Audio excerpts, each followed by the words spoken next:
Hello, everybody. Welcome to Plastic Age Plays. I am Travis Legg. It will be the Dungeon Master for tonight's festivities. This is a Frostlands of Fenrilik one-shot for Scarred Lands, and our adventure today is titled The Cavern at the Obelisk, or Cave at the Obelisk, one of the two. I'll decide for sure before I eventually publish it on the Slurration Vault. So if this is your first time here, welcome.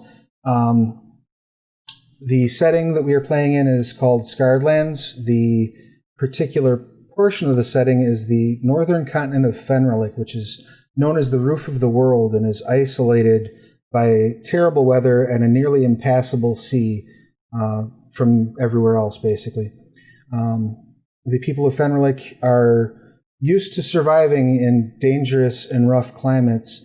It's perpetually cold there and can only be reached by sail 2 months out of the year, as the rest of the time the ocean around it is too full of ice to successfully navigate. Our adventurers today are all going to be drawn from near the village of Verudislav. And Verudislav is a remote, mainly lumber-producing village. They are located near a small forest of evergreen trees. There is a coastal region relatively close by where they can go and get, fish and seafood, things along those lines. There's a small mountain range relatively near as well, which allows for some adventuring, people finding resources that may have been lost in the mountains and possibly some mining. Let's go ahead and meet our adventurers before we drop too far into this. And I'm going to start in a very arbitrary order based on who I see on my screen and where. So let's start with the wonderful and lovely Ingrid. Ingrid is being played by, and tell us who you are, what you do, who you're playing, your pronouns, their pronouns, and anything else you'd like to share with the class.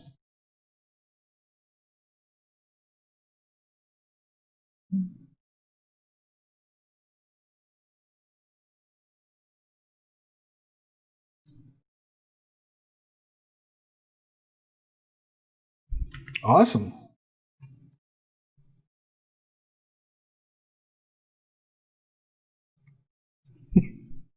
Beautiful. And next up, we've got Dagmir. Did I get that right? Give us all of your pertinence, please. Who you are, what you do, pronouns, all that fun stuff.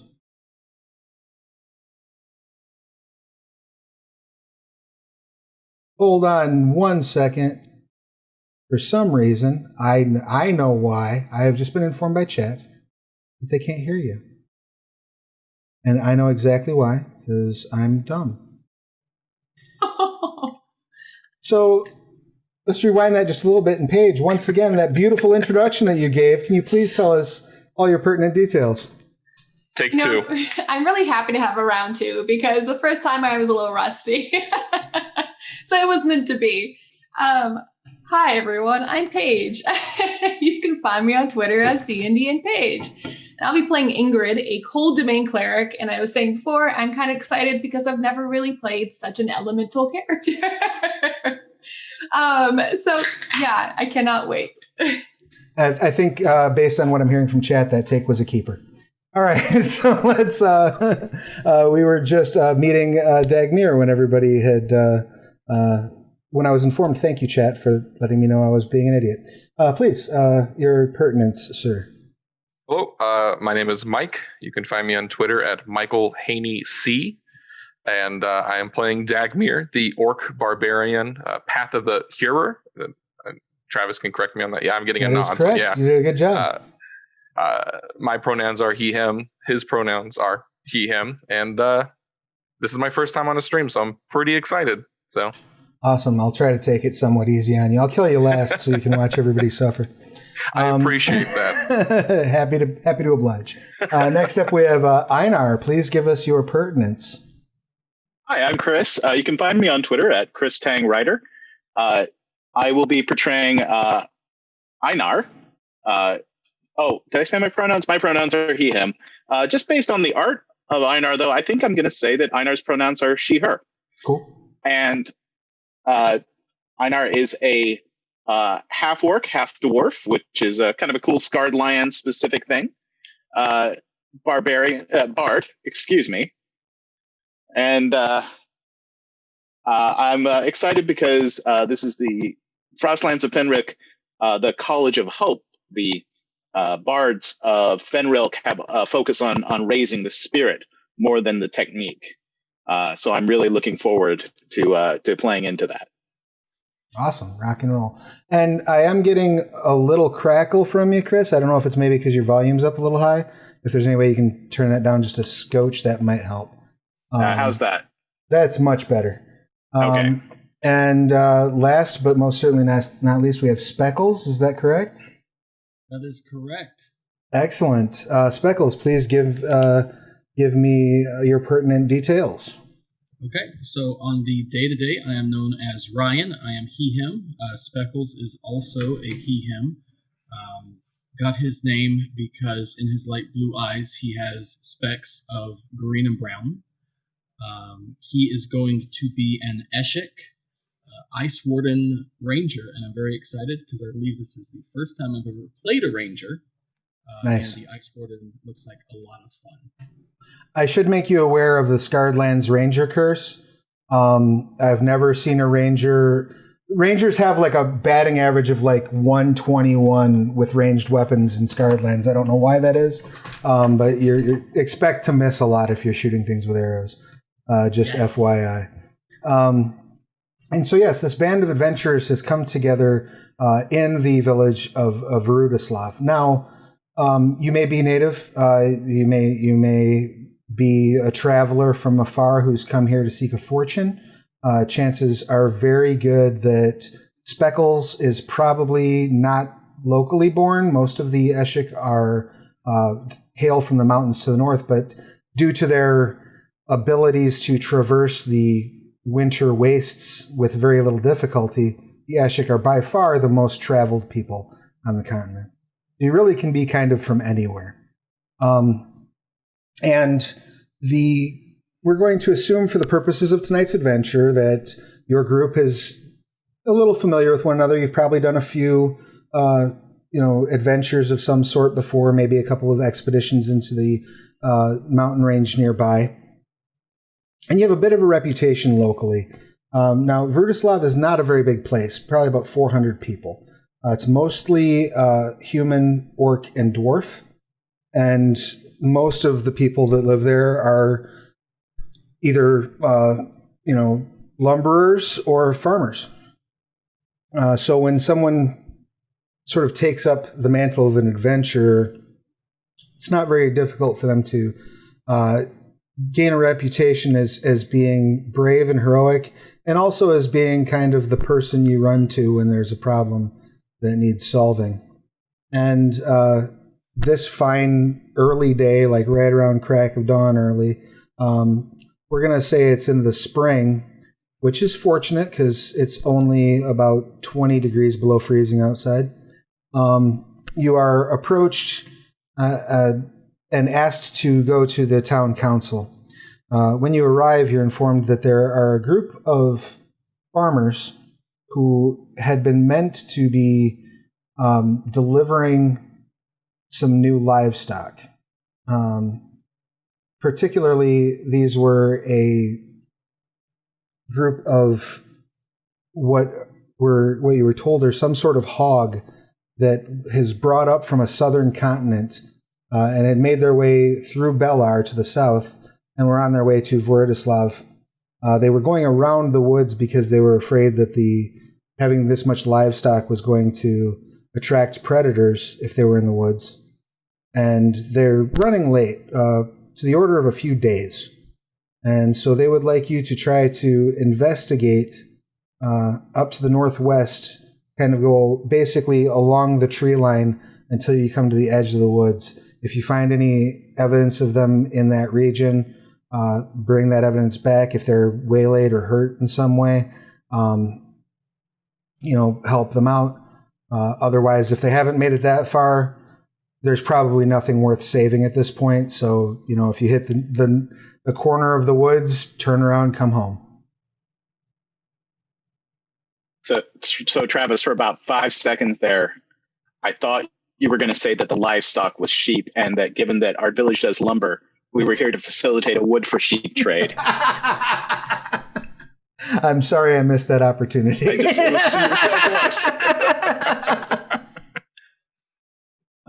close. So yeah, that's the gig. The town council is willing to offer you anything that you might need in terms of equipment, but also say 20 gold worth of credit in trade at the local shops. Coinage is not really used much on Fenrilik at all, partially due to the rarity of metal, partially due to the difficulty of operating a forge on a regular basis here. But there are systems of barter, trade credit, and gems used as currency.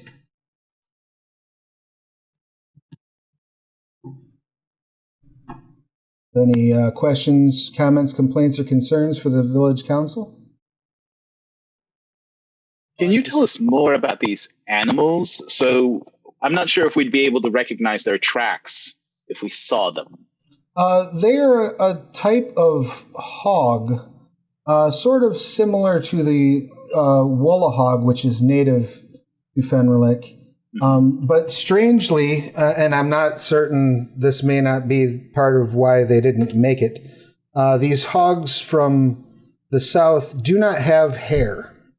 So they're not really a whole hog. No, it's like 3/4 of a hog. But I am told that they breed quickly, they handle captivity well, and they are delicious. So if we can breed them faster than we can the Woolahog, and we can produce surplus foods, especially if they can be salted and preserved, we may be able to increase our ability to engage in trade. But from what we'll do what we can to bring home the bacon. I appreciate that. From what I understand, their hooves are very similar to that of the Woolahog, though you will unlikely see, with Woolahog tracks, oftentimes the snow around them will be peppered with impressions from the hair brushing it. So if you see what looks like, I guess, a shorn Woolahog was running loose, that would be what you should be seeking out. Any other questions? Are we sure they're not frozen to death if they're hairless? No, I'm not sure they're not frozen to death. If they are frozen to death, bring back frozen hogs, I suppose. I don't know if they would be, I would assume they would not be preserved well enough to butcher, and they certainly wouldn't be able to breed, but if they are, we should at least know it. Do we know a count? How many hogs we're expecting? Yes, I'm told that there were 13 in total. This number. Should we bring little coats or little leg warmers or something in case they're freezing? Yeah, it might not be a bad idea to take some blankets with you, perhaps. I don't know that you could put a hog in a coat. We've never had to try. I think, well, I know it is more traditional to put a big pig in a blanket. That could work. That sounds. I'm sorry, guys. You're going to be putting up with this for a couple hours. That idea sounds like it has legs. 4 of them, in fact.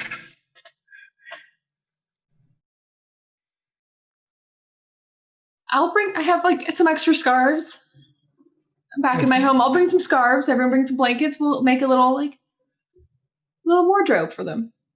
Beautiful. Now they should have a wagon that they would be traveling by, or rather a sled they would be traveling by. So in the event that you want to maybe bring along some equipment to repair it, should it have had misadventure, that might not be a bad idea. We can send you with some tinker's tools to assist with that. And we can certainly load your packs up with blankets if you wish to deal with the extra weight.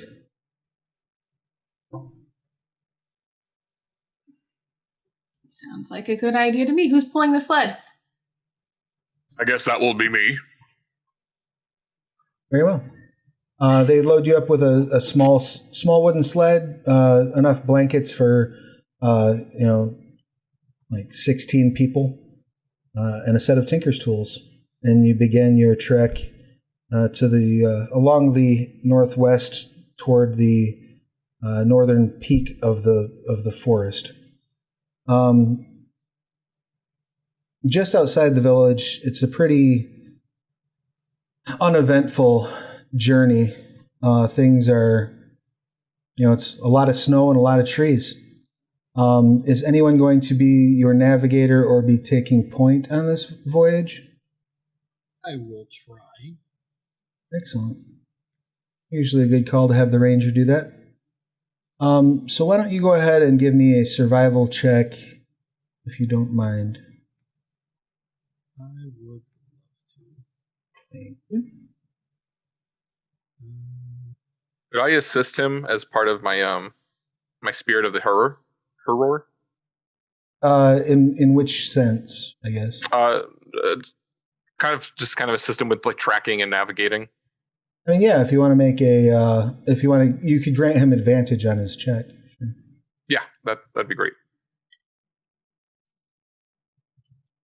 I'm just double checking to my natural explorer stuff to make sure. So my proficiency bonus is double, I believe, because I'm in my favorite terrain. That is correct. So you can go ahead and roll it, and then we can just manually add the +2 to the roll. So here is survival. You will have advantage because you have. Yep. Yes. Excellent. So, a 24. I believe that's what it should be. Yeah. So you're able to easily and deftly navigate the area, keep everyone safe, make sure that there is sufficient food, and avoid any major pitfalls in terms of both terrain and wildlife encounters. There's a couple areas where you see where there's like a patch of thinned ice where you're able to avoid stepping into it. You detect a possibly wild fell deer in the woods about halfway there, but manage to keep everyone down and hidden long enough for it to pass. And you hear some distant wailing that you're fairly certain is the product of Rhyme Witch trickery, and are able to deftly guide your group away from it. The entire journey to the northern corner is a day and night, basically, of travel, or you can stop and rest, create yourself some shelter. So I guess the question would be, do you want to show up there potentially tired from traveling straight through, or do you want to stop before about halfway across?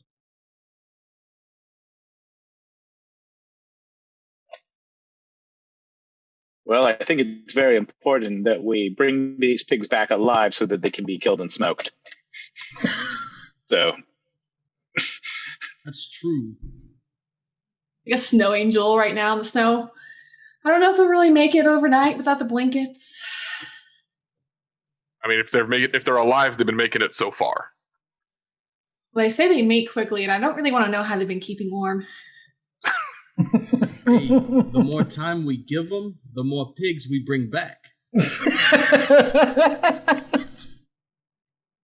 Not if they've gone full Lord of the Flies and nicknamed one of them Humany.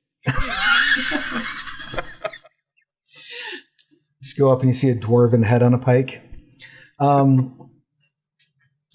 So am I gathering that you're going to continue pressing forward then? These guys want to go forward, I say we go forward. All right. Let's have Constitution saving throws from everyone. If you are resistant to cold, you would have advantage on this roll. If you are immune to cold, you automatically succeed on this roll. Great. I will not roll. I am not, so I must roll. Excellent. All right, so it looks like Dagmir's got a 12. Oh, Ingrid, that's just your con mod score. So if you go for the... Oh, there we go. On the red on the sheet, yep. Oh, did I do that right? Haha! Yep. Oh, no, I didn't do that right. So where it says, if you look at each of your ability scores, next to it, you'll see the list of skills in the saving throw with red text. That's where you want to click, the red text. Okay, here we go. I think I finally figured out how to fail mine completely. Beautiful. There we go. Excellent. So as you're moving along, I think this was maybe not the best idea I've ever had. Einar, you develop a level of exhaustion from the cold. It's just really unpleasant. But just as Einar is really starting to drag and the sun is just peeking down over the horizon, like you're at that very, very gray twilight phase, you see before you, looks like a cave. There's an obelisk in front of it. So I'll let each of you make a history check about this, but more to the point, you also see some blood and mess on the snow up ahead. And you can assume these are 5-foot squares, I do believe. No, these are 10-foot squares. Did I lie? These are 10-foot squares. So I'll let each of you go ahead and make a history check if you don't mind, just so that we can see if you recognize this particular landmark.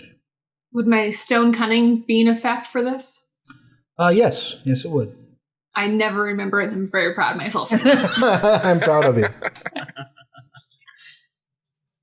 Right. And so just a quick note, if you have advantage, you can actually click on the delayed roll in the chat, and it will give you your second roll, so you don't have to roll it twice from your sheet.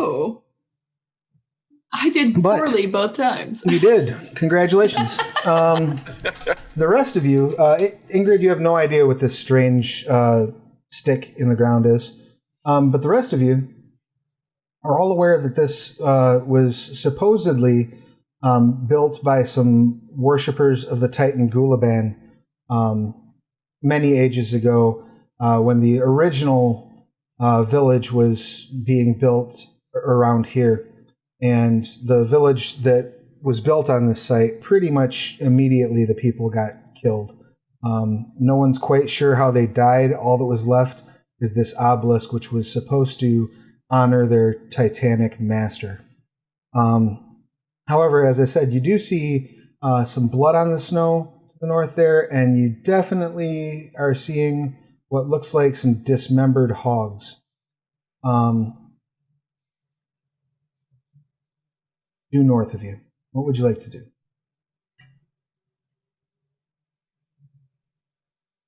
Let's use caution here. I think it's time for CSI Ice Ranger. I can feel that. Speckles will go over to the dismembered hogs and see if he can't piece together what might have happened to him. He's a local of Fenrilik. See if whatever caused them to be ripped in pieces is something he would be familiar with. Literally piece them together. Yes. Jigsaw puzzle time. My people are very good with using ice and snow to make stuff. So, just make some ice glue and we got a whole hog to take back to the village. All right, you start walking up there. Are the rest of you going to hang back or join him that direction? I'll go with them, but I'm going to be mostly keeping an eye out for any lurking danger.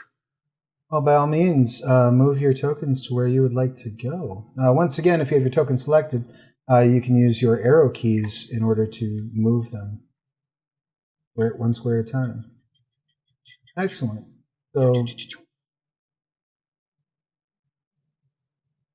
So, have any of us ever been here before? and taking a look at the obelisk or anything like that?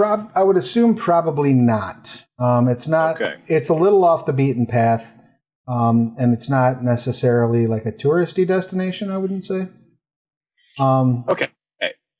In that case, I am going to take my little bardic self over here to the obelisk because I'm going to imagine that this is something, bards in Fenrilik, a lot of knowledge is passed through oral tradition. Yes. So I think while knowing and trusting my companions to do the tracking and the numbers floating in the sky, and then there's the chart from people's kitchens with the pigs being butchered, floating past as they contemplate what's going on. That my character would be like, okay, I can't necessarily help with that, but as one of the bards, one of the keepers of oral tradition, I should bear witness to this obelisk and to see what I can bring back in terms of the knowledge of the nature of it and all of that. So I'm going to look around there both to absorb it from a historical and oral tradition point of view, and also maybe keep an eye out to see if there's anything weird going on. Like if there's a glowing rune on the obelisk, let me know. Shall do.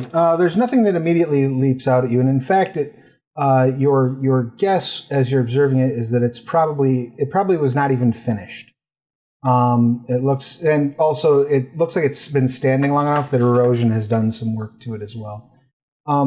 Please tell me as you're looking around. I guess first of all, Speckles, let's have you make a investigation check, and if everyone could also let me know what their passive perception is, I would greatly appreciate it.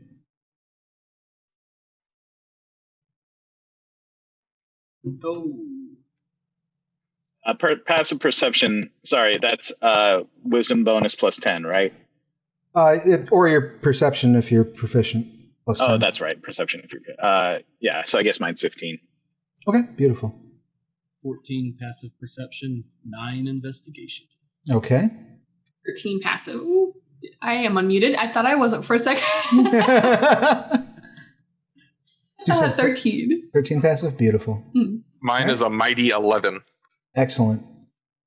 So as you're investigating and looking at this, Speckles, near as you can tell, couple things. One, there must have been a lot more hogs. You're pretty sure that there's more blood here than there are hog pieces. You can tell that the blood sort of leads up to the mouth of this cave, and you can also tell that some of these pieces are not hog. You do not notice the snow shifting toward you. Okay. Nor does Ingrid, but Dagmir absolutely notices the snow moving like it's as if the top layer of snow is just sliding across the rest of the snow towards Speckles. How far away is this from me? From where you're at right now? Yeah. 10 feet, give or take. Glaive out, and I'll just kind of give a little eyes up over here. And stand for whatever threats may pop out. All right. Let's have... You want my eyes up or you want my eyes on the hog? What do you want? On the snow.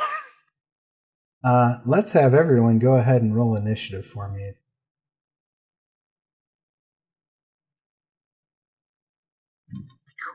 And again, those quick bars at the bottom of your sheet can also be used for rolls such as... Hey, Travis, for some reason I cannot see the chat in Astral. Do you have the 3 dots clicked and the pin above it? Yeah. And it's not showing you the chat at all? Yeah, I accidentally had swiped back out of the page when I moved forward. It's all blank. Okay. See if you can pop it back out and either hit the open a new window for it, or just refresh Astral and log back in. Opening a new window worked. Beautiful. Glad to hear it. Best news I've heard all day.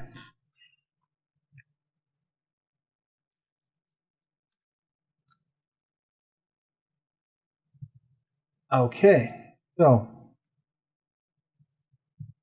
Speckles, you're looking over. Go ahead and give me a perception roll if you don't mind. You got it.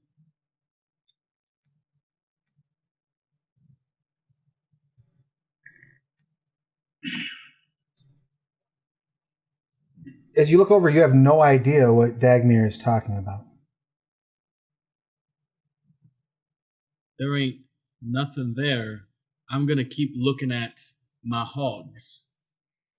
And yeah, I'm going to kind of continue trying to piece stuff together. at that point, the patch of snow that's directly beneath you, effectively, becomes hardened, takes on a bluish hue,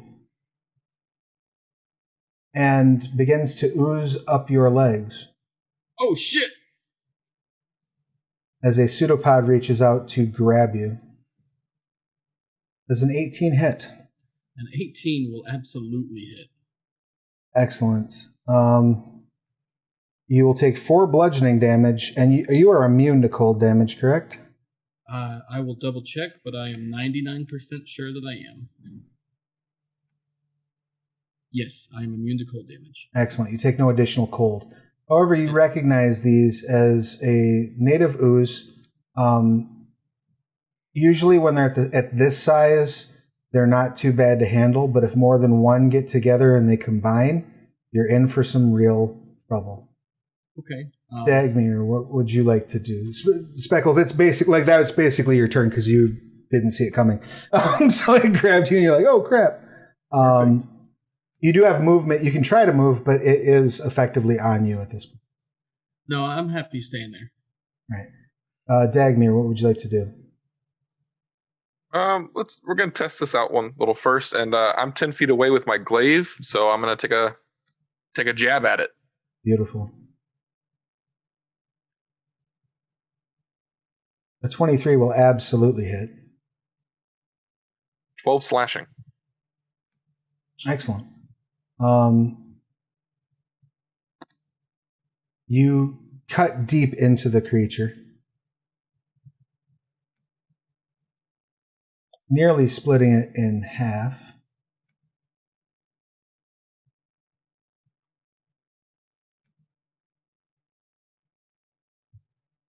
And I believe that will be my turn. Excellent. And you're with a glaive, so you've got that 10 feet of reach. Yeah. Beautiful. As you complete your turn, Einar, go ahead and give me a perception check if you don't mind. Sure thing.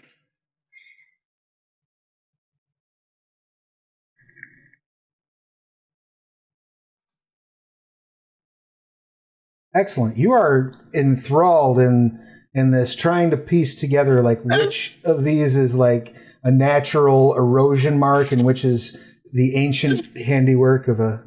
It's a pretty good obelisk. It's pretty good. It's pretty good. It's pretty good. And at that moment, you feel your legs go very cold as another ooze pops up and tries to grab you with a pseudopod. This will have advantage because you didn't see it coming. So the first roll is a 22. Is it crit on the second one? No. So I assume a 22 will hit you, yes? Oh, yes. Oh, yes. All right. You take 4 bludgeoning, and I need you to make a Constitution saving throw, please.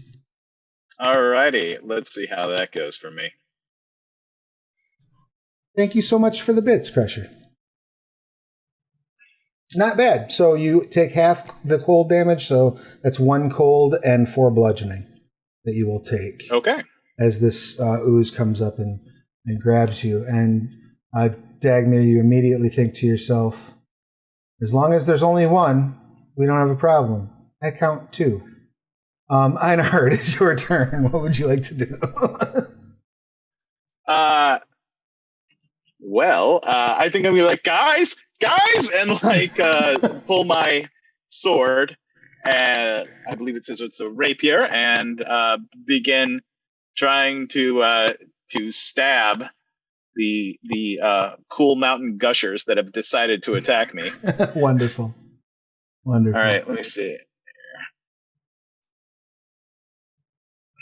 Oh, that will absolutely hit. Go ahead and roll that damage. 5 piercing. Good. That's a good solid poke. As you poke it, like you pull back the rapier from the stab, and it's sort of like the ooze kind of hangs onto it for a second, and then drops off, like drips back off, and you see the hole that was formed from your poke sort of starting to close. It's as if it is amorphous of form and shape. Mm-hmm. I'm going to start yelling, "Starfish rules! Starfish rules!" Ingrid, it is your turn. What would you like to do? Okay, so I'm assuming I can see all of this happening at this point. Ooze and an ooze. Especially with the yelling from our bard. I'm like, oh, crap. Okay, and I believe I'm within 60 feet of Einar. Einar? Yep, let's check. You can hover over the map, hit the shift key, and drag. You are 80 feet from Einar. So you can close the distance to less than 60 if you so choose. Okay, so what I will They're do... 10-foot squares. I will move...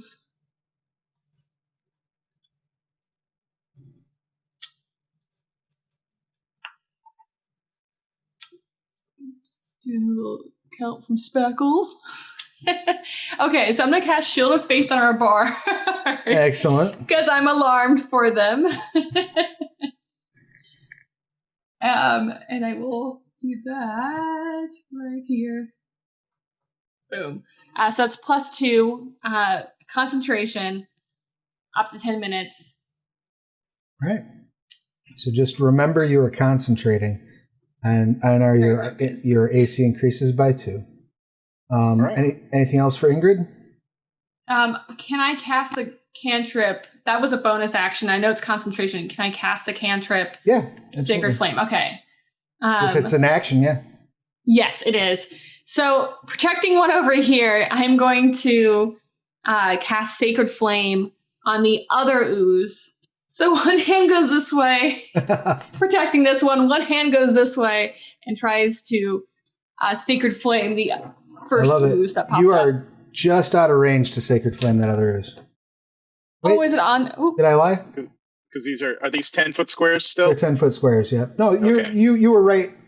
Was I accidentally moved myself? Let me see if I was. Yeah, right there would be good. Right there you could exactly hit it, basically. Okay, yeah. I was trying to split the difference. No, you're good. So it's a dex save. Excellent. It will do its absolute level best to make that dex save. We'll see how it turns out. 18? Oof. It made it. Yep. So your Sacred Flame drops in the middle of this ooze, and you see the ooze like wring itself out and like almost like spin around the outside of it and then reform at Speckles' feet. Did it work? At the far end, you see 2 more oozes rise up from the snow and begin their trek toward you, moving at their full dash movement.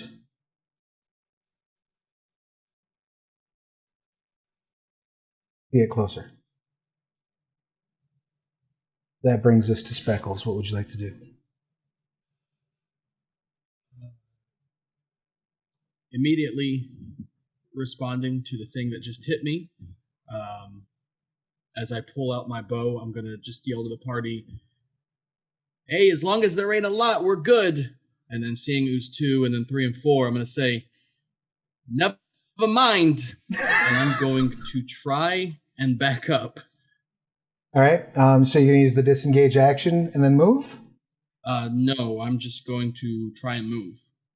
Okay. Cool. You certainly can. It does get an opportunity attack as you move out of its way, so it will take that to try to grab you with a pseudopod. I assume a 7 does not hit you. 7 will just miss. Excellent. You back up out of the way. Okay, and backing up out of the way, I will try and take a shot at ooze number 1, which I believe was my ooze. Yes. Yours is technically Ooze number 3, but sure. Or, sorry, number 3. I threw them all out of order when I did the initiative roll. It's my fault. All right, so a 19 will absolutely hit. Go ahead and tap that damage, and feel free to move your token to wherever it is that you would like to land.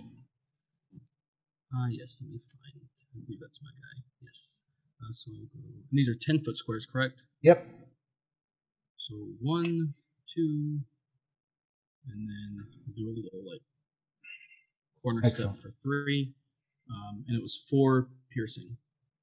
Beautiful. You hit it again, and it as the arrow hits the form, it's sort of like a wave of the kinetic energy goes over it, and you see certain parts of it starting to solidify and crack a little bit.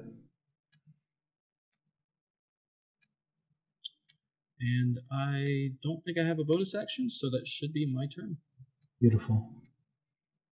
Come to our friend who's over here by Einar and take another swipe with that pseudopod. 20 to hit. Does that get you with your new AC? That will definitely still hit the new AC. All right. You take 3 bludgeoning and give me a Constitution saving throw, please. Certainly. And while I look that up, I'm going to vote that since these are cold pseudopods, that we start referring to them as tentacools. Sold. You have failed your save and will take 2 cold damage from the tentacle. Okay, so that's 6 total, right? Yep, that is correct. As it bashes you in your leg again. That will then bring us to Dagmir. Like everyone else is seeing them pop up now, so I'll just say, try to keep them separated as best as we can. And first thing I'll do is separate it from my leg right now. First thing I'll do is try to make an attack on this Ooze number 3. Okay.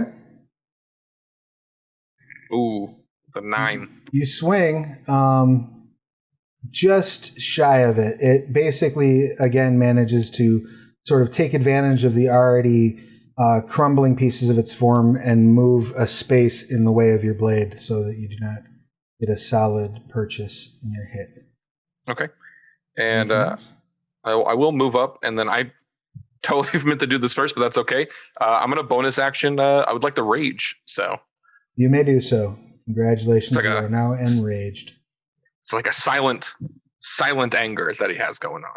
Very passive aggressive. And do not forget, because you're a Path of the Hero barbarian, you are now resistant to everything but fire, I believe. Yep, everything but fire. Excellent. And that will bring us to this next Ooze, who is going to dash towards his buddy.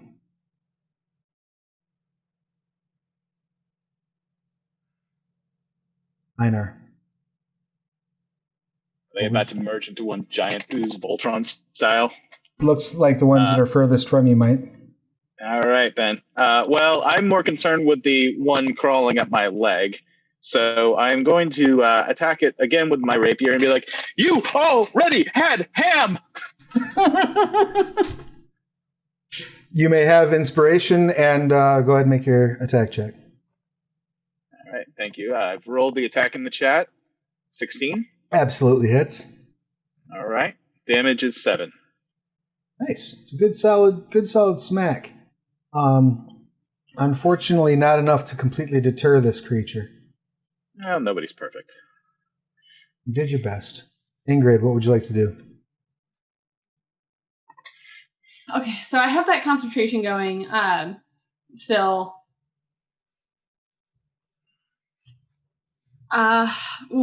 Okay, so I'm seeing this happen. I'm seeing this over here. There's a lot of oozes. It's a very jellified field over here, and I will I'll do Sacred Flame on the one that Einar is being slightly engulfed by. Excellent. It will make its dexterity saving throw. Let's see how that turns out for it. Not great. You hit. A D8. How do I do an attack roll within the spell? You can go ahead and at the bottom of the chat box, you'll see the dice shapes. So if you tap a D8 and then you click in the chat and hit enter, it'll roll it for you. Did I?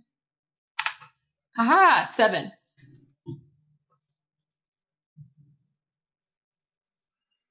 Beautiful. Not a bad hit at all. You hit it with the light and it lets out a squeal. And there's sort of like a almost crackling noise where the light hits and cooks. But it is still up. Oh, dang. Okay. I was hoping I'd take it. Okay. I have that in concentration, so I don't know if there's really too much else I can do. The only thing my action would be left would be a move, probably. I will back up a little bit. Excellent. And that will bring us to our friend that is near Dagnir. Now it's going to lunge forth and hit you with a tentacle. Now I'm going to be doing it all night, so you can all thank Chris for that. Does a 15 get Dagnir? 15 does. All right, excellent. Go ahead and give me a Constitution saving throw if you don't mind. Ooh. Don't mind if I do. All right, so failed save. You're looking at 3 bludgeoning, 4 cold. After your resistances, you're looking at taking 3 damage. Okay.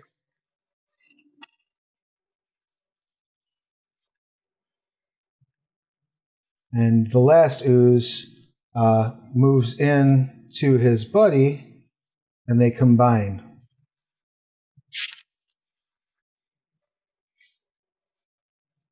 And in doing so,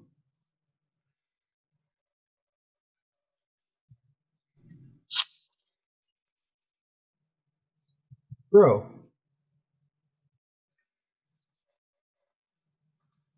Yeah. Guys, if we let this go too long, they're going to draw the Sword of Power. So we need to.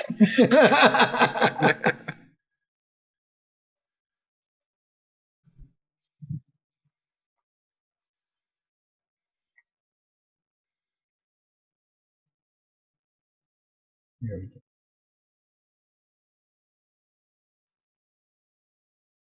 There it is now in all of its big glory. And let me fix its hit point. You don't have to fix its hit points. You can leave it. It's true. I don't have to. I'm choosing to. It's a decision I made in the full view of the public. All right. So yes, this one has now grown considerably, rather frighteningly. And that will bring us back to Speckles. What would you like to do? Right. Hey, you guys, just don't let them touch themselves. Never mind. And you may have an inspiration. Oh, thank you. I'm going to take my move first again. Oops, let me click myself. We'll go. Just go down. 1, 2, and then we'll go diagonal again for 3, and then I'll take a shot on the. I believe it's Ooze 3, right beside Dagnir. Beautiful. I'm going to use my inspiration. Oh, you may do so. To try that again. 14. Beautiful. That will hit. Yes. 4 piercing. Wonderful. You poke it in its side, and about a third of its mass shoots out with the exit wound as your arrow pierces through it, and basically turns into ice shards and scatters on the snowy surface when it hits, but it is still up. All right, that will be my turn. Excellent. That brings us to our good buddy that's right here next to Einar. Shockingly enough, it's going to try to grab Einar in a very uncomfortable place. Like the back of a Volkswagen? Exactly like the back of it. Does an 11 hit? It does not. Excellent. Thanks to Ingrid. It bounces off of the shield, and you say, maybe there's something to this gods thing. And, I did something. and that will bring us. Thanks, God. I owe you a Coke. And that will bring us to Dagmir. Now, this thing's pissing you off, Dagmir. Yeah, and because of my ferocious feat, I do not have an ally within 30 feet of me, so I'm going to gain 2 temporary hit points at the start of my turn. Bada bing. And I don't know how to add it. I'll just take a little note here. Oh, you can just add it to your actual hit point total too. If you go in place where you remove them when you're injured.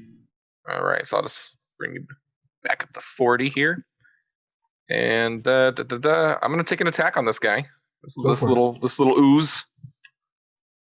Excellent. 16. That will hit. Drop that damage. For 11. Plus 2, 13. Okay, so as you bring it down, this thing shatters and immediately turns to ice, and just scatters across the ground in front of you. Righteous. And then I am going to use my orcish little feature there, aggressive, to take my bonus action and move 30 feet towards the bigger ooze. Beautiful. Feel free to move yourself.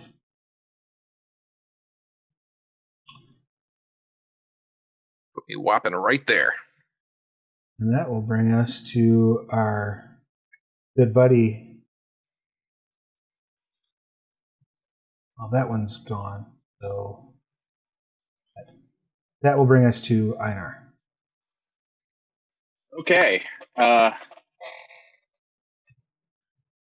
So Einar's going to attack, but she's going to be like, so wait, do these things explode, or is that like harmless ice, but is going to attack? Anyway. All right. Rapier attack. That's a 19.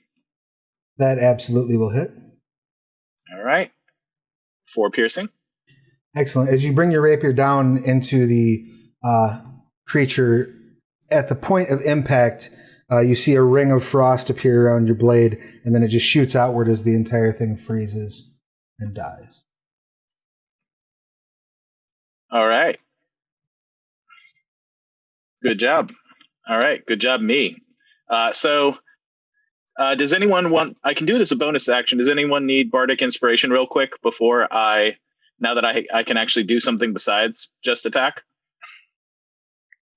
Anybody want some? I mean, if you could reach me, I would never say no to that. Well, let me take a look. I might be able to... That's you're playing Dagmir, correct? Yeah. I thought it was within 60 feet, but I could be wrong. It is within 60 feet. However, I have the aggressive feat, which means I can move my movement towards an enemy as a bonus action. Yes, but then you can't inspire as a bonus action. Yeah, but set up for next turn. You haven't moved yet, so you can still move your movement regardless. Right. So let's see here. These are 10-foot squares, right? Yes, that's correct. Okay, 10, 20, 30. That's my movement. And 1, 2, 3, 4, 5, 6, 7, 8, 9, 10. Definitely not close enough to do the Bardic Inspiration. But I'll use aggressive to take another move. Right. 10, 20, 30. So that next turn I'll be able to do it. Rock and roll. Cool. Good All setup. Right. That's the plan, is rock and roll. Ooze 3 does not go this turn on account of a mild case of death. And that brings us to our massive ooze, who rears up in front of Dagmir and just slams down on top of him. So this will effectively add a D8 of damage to its base damage due to its increased size. Oof. Does a 22 hit? It definitely beats 14. All right, excellent. So that'll be 6 bludgeoning plus 1, so 7 bludgeoning, and then if you give me a DC 14 con save, please.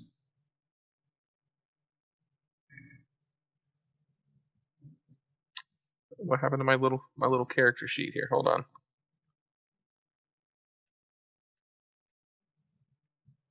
There we go. Oh, beautiful. So you will take half of half. So you're looking at 7 plus 3 is 10. So you're going to take 5. No. You'll take 3 bludgeoning and 1 cold, actually. That'll be how that will work. Okay. Because you're resistant to all that damage. Your barbarians are no joke. That brings us off. Back up to Speckles. What would you like to do? All right. Let's see here. I believe it's just the big guy left, so I will go up 1, 2, 3. Double check my distance. Oh yeah, I'm in range. Take a shot Beautiful. at the big guy. Ooh, that is only a 12. A 12 will hit. All right. And a third instance of 4 piercing damage. All right. You hit it, and like the immediate area where the arrow hits kind of frosts a little bit, but then it just kind of spits the arrow back out of its form. This does not look like it affected this nearly as much now that it's bigger. This ooze will sit here and be dead. Any movement, Speckle? Or you moved already, so. That's good. All right, so Dagmir. Oh, I'm sorry, did you say something? Speckles, did you say something? Oh, okay. Well, Dagmir, it is your action. What would you like to do? So I'm regaining. I regain another 2 temporary hit points, right? Yes, at the start of every turn. Yep. So I'm going to make an attack. Glaive it up. A swing and a whiff. Swing and a whiff. And then because of the ferocious feat, I will take a bonus action to do it as well. Go for it. So I should have done last time. I should have moved instead, but that's in the past. That one, you don't whiff quite as much. So you come around with the first swing of the glaive, and it sort of parts and slaps back together just as you bring the glaive back through it. And for a measly 6. Deal a whopping 6 damage to it. The pieces that fly out off the end of your swipe turn to ice as they hit the ground, but the vast majority of this creature is unimpressed with your display. Einar, what would you like to do? Oh, you're muted, Chris. Hey, Chris, you're muted. Sorry, I muted myself earlier so I could type and make some noise on this end, and apparently forgot. No worries. I forgot because I was like, I can't interrupt people with my typing. So I have just moved my character. That's my move action. Since Dagmar is facing down Voltron Blob, I'm gonna do some bardic inspiration, and I believe you put on my equipment for the pre-gen character War Drum, Travis. So it's gonna plug the War Drum. Nice. Real quick.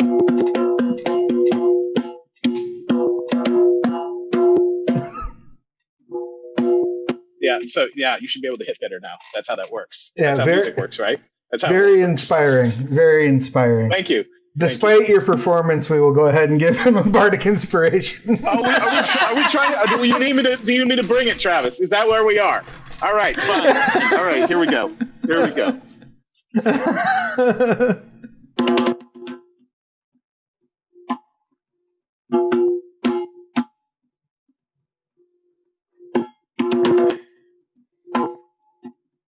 Beautiful. Thank you, sir. You have bardic inspiration. I believe that is a D6 at this point, yes?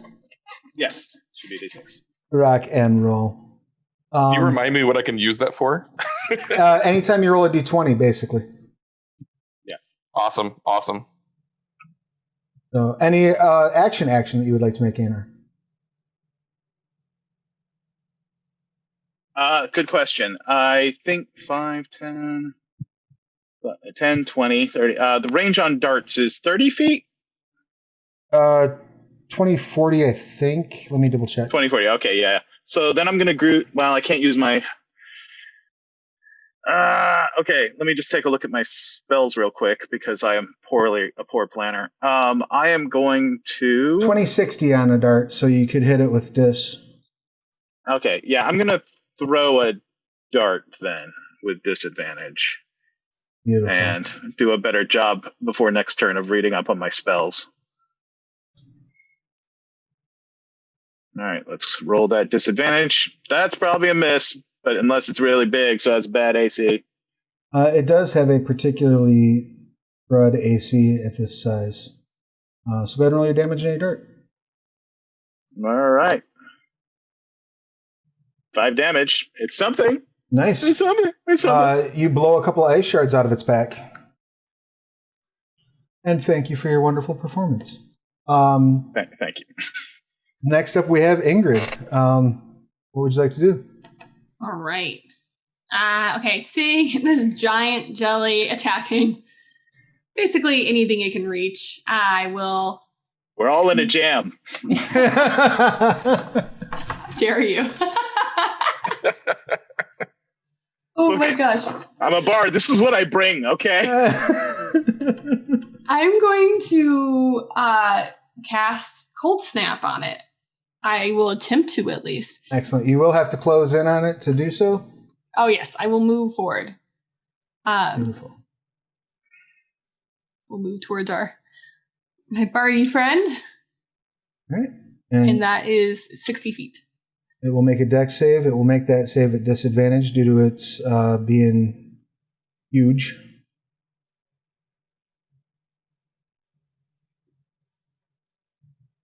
It gets a 2. So, yeah, it will take the...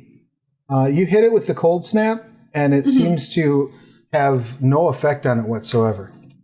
Almost as if it absorbs the cold energy that you have thrown its direction. I tried.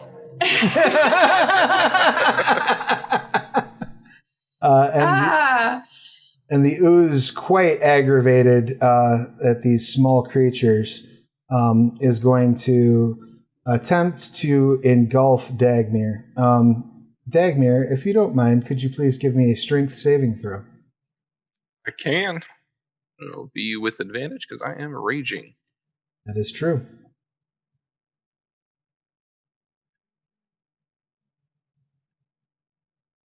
Excellent. Yes, Much better on that first one. So as it moves forward into your space, you can choose to be pushed back into the next square or let it engulf you. I'll let it push me back. All right. Excellent. You're pushed back as it pushes itself forward. And that is its turn. Speckles, what would you like to do? Speckles is I'm gonna pull out an arrow and knock it. And close my eyes and ancestors guide my arrow and let it fell this foul creature. I'm going to cast Multiply Missile. And, beautiful. I love it. That's my action. So on my next turn, I will release it. Excellent. And let me double check the wording on Multiply Missile.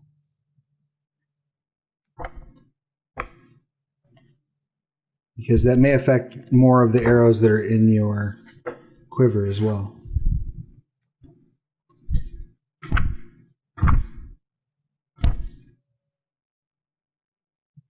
Nope, it's one piece. It's higher levels. Higher levels give extra dice. Okay. So yeah, it's just the one piece. All right. Cool. That is a lovely spell. One of my faves from the Scarred Lands Player's Guide. That will bring us to Dagmir.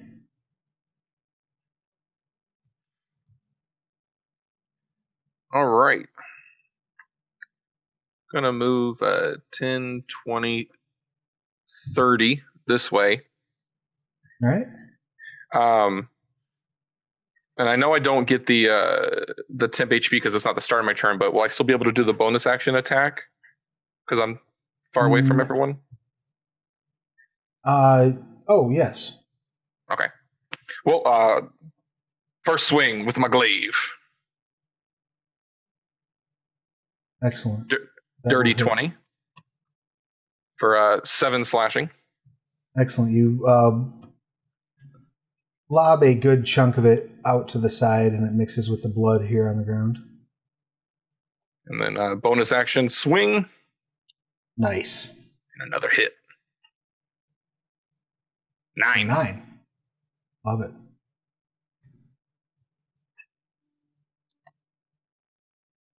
You're whittling this thing down quite a bit. It seems very angry. It's sort of undulating wildly. Pseudopods. I'm sorry. What was we'd call them tentacles? Flailing wildly. It is unimpressed. And that brings us to Einar. Okay, so I'm going to metagame a little bit because I know there's that multiply missile coming. And I'm going to cast Mass True Strike. And that should be 4 targets, so I should be able to give a True Strike to each of us. Excellent. Awesome. Beautiful. All right. And that should be my turn. No terrible Jad jokes this turn. All right. And that brings us to Ingrid. Okay. I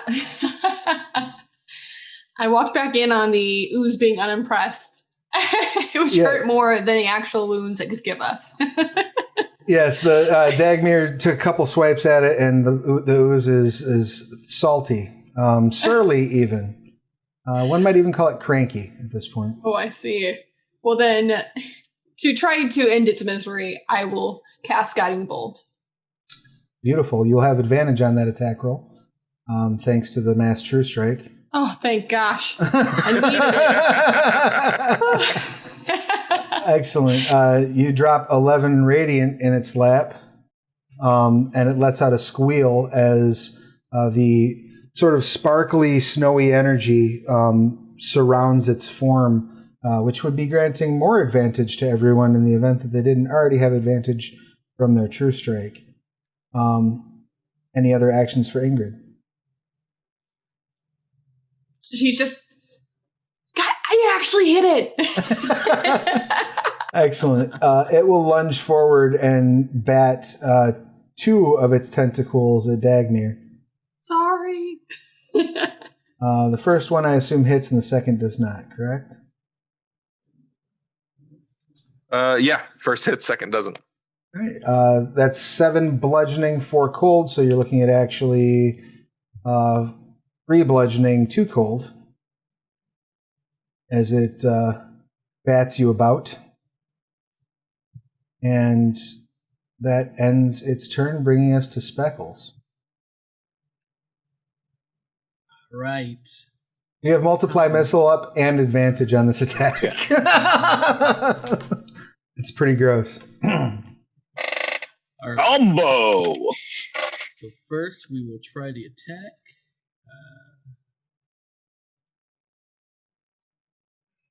Give me 1 second. Sure. So a 19 or a natural 20. So the extra damage won't double. So 1 normally, 1 for the crit, and 2 additional. Right. That escalated quickly. So you can tap the damage and the crit add because those are unchanged, and then you roll the dice for the spell and the. Okay. So 3, 6, and 4 makes 10. Nice. So you shoot 1 arrow at it, and it parts into a hail of arrows that pretty much peppers the entire area where this ooze once stood, as it shatters into hundreds of pieces and spreads out on the ground, seeping into the snow beneath it. I just stand there and go, "The ancestors love me. What can I say?" Nice. And that has completed your first combat. Now, as you look around, it becomes increasingly clear to you that this trail of sort of blood and junk is heading towards this cave mouth. It looks as though maybe whatever didn't get ripped to pieces out here may have been taken inside of the cave. How's everybody looking? I feel great. I feel great. I also feel great. Well, let's see. Am I the one feeling the worst? Yes.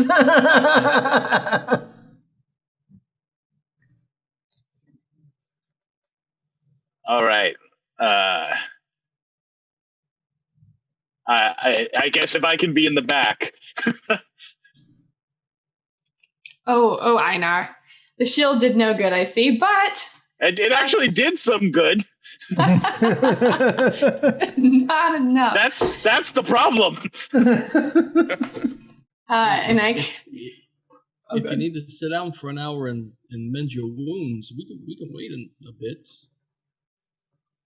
If you think you need it, buddy. Well,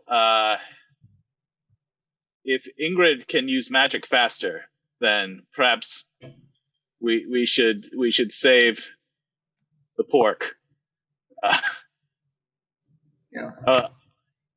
Well, you have to do the chant. You know this. I don't know, you can't just get it willy-nilly. Okay, so as a reminder, you go Freya. High five, high five, high five. All right, here we go. It's time for a hymn. And you may have inspiration, Paige. Why, thank you. Freya. Pulls out a torch. Freya.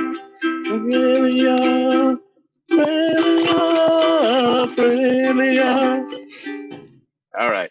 And then high fives. High five. And you get 5 hit points back with cure wounds. Wonderful. Hooray. I know so much. Oh no, it's 1. This one's 1. I lied to you. You should add your 1 hit point. Oh, add your wisdom modifier to that. Okay, there we go. The thing is off, so. Scrolling down. Oh god, scrolling up. My wisdom modifier is 3. So you'll get 4. Yep. All right. All right, so you're going to press on then and try to make your way up to that cave mouth? Sure. All right. There is a bit of a kind of slope of ice here, so you do need to climb that. So we'll need athletics checks from everyone. Those of you who have... I don't believe... Natural Explorer doesn't help with athletics, does it? I'll double check, but I don't believe so. Does my level of exhaustion apply? It absolutely does. So it's a disadvantage, I'm guessing? Mm-hmm.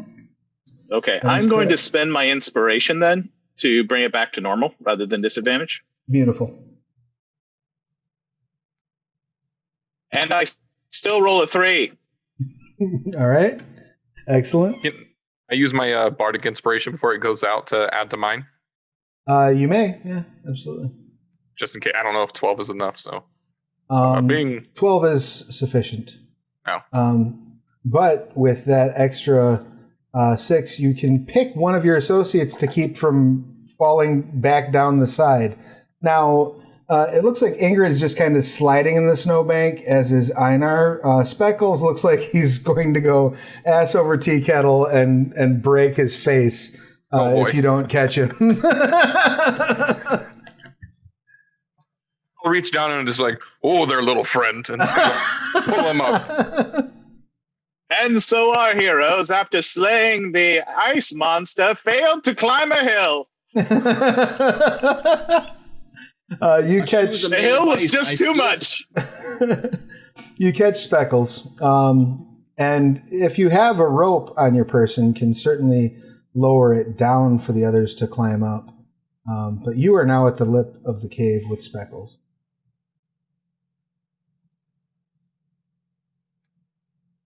Well, Rangers first. You know what they always say. You could also throw a rope down the hill. We got to get those guys up first. And then I'll walk in. I ain't walking in without them up here. Yeah, I'll take some rope out of my explorer's pack and I'll hold it while I'll hold it on this end and let them climb up. All right, cool. Attempt to climb. With the rope, you're able to make it with little difficulty. It takes a few minutes. It's a bit comedic. There's some spinning around at the bottom of the rope that takes place. But eventually, you do make it up. All your players have flashbacks of embarrassments in middle school gym class, but you do make it to the mouth of the cave. And let's just take a look at what's going on in there, shall we?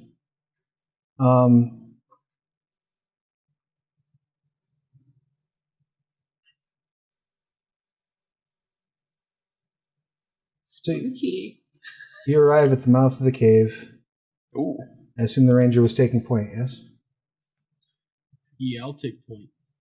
There is no light source in here per se, so I do believe everyone but Ingrid has dark vision. Correct me if I'm wrong. I don't think. Oh, Eshik might not, actually, now that I think about it. No, I don't believe I do. All right, so, What you're saying is the person who's made of ice needs a torch. Correct. or some sort of light source, yeah. Yes. In my enemies tab, I did list the sun, so if it could not be real fire.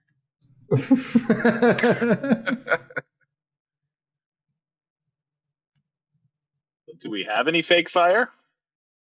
I ain't got no fake fire. You got fake fire? I'm checking. Rush out. I have no fake fire. Yeah, I'd be real fire. Oh my god. Oof, I'm gonna melt in there. Are you the snowman from what movie? What's that? Jack Frost? I have no idea what to talk about. No, the Disney princess one. I can't remember what's the name. Olaf. You mean Olaf. Olaf? You're Olaf. Listen, ain't nobody my entire life called me Olaf. The name's Speckles. So hold The up. Wait a distillation. second. Wait a second. Hold up. This might be important. Did your parents name you Speckles? Because I always thought that was a nickname. Nah. The whole village named me Speckles. So when you were a little baby, they kind of like held you up and they're like, look at this kid's eyes. That's Speckles. There wasn't. Nah, you're misunderstanding. See, my peoples, we don't get named till we're like 40 years old. So my eyes were like fully speckled whenever they decided to name me that. Okay, that raises more questions. At what age did they fully speckle? Oh, I don't know. Maybe around 10. I don't remember.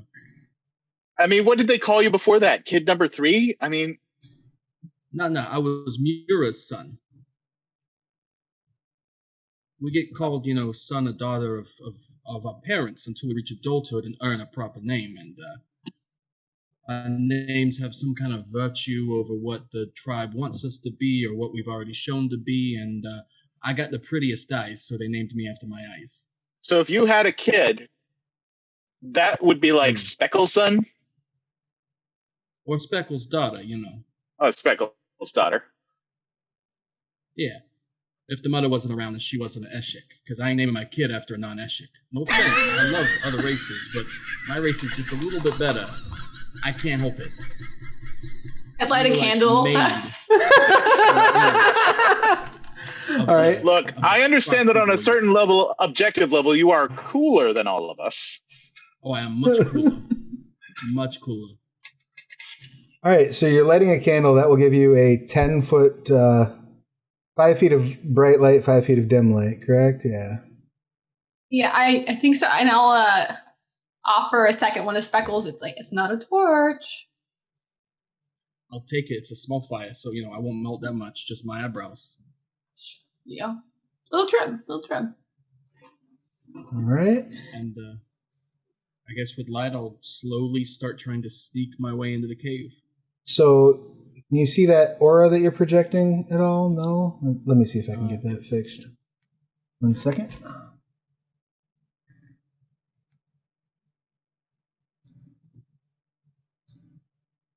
Yes. All right, so Ingrid, that's your aura. These are 5-foot squares in here. And I will put one on Speckles as well. So if it's outside of that area, you are effectively blinded.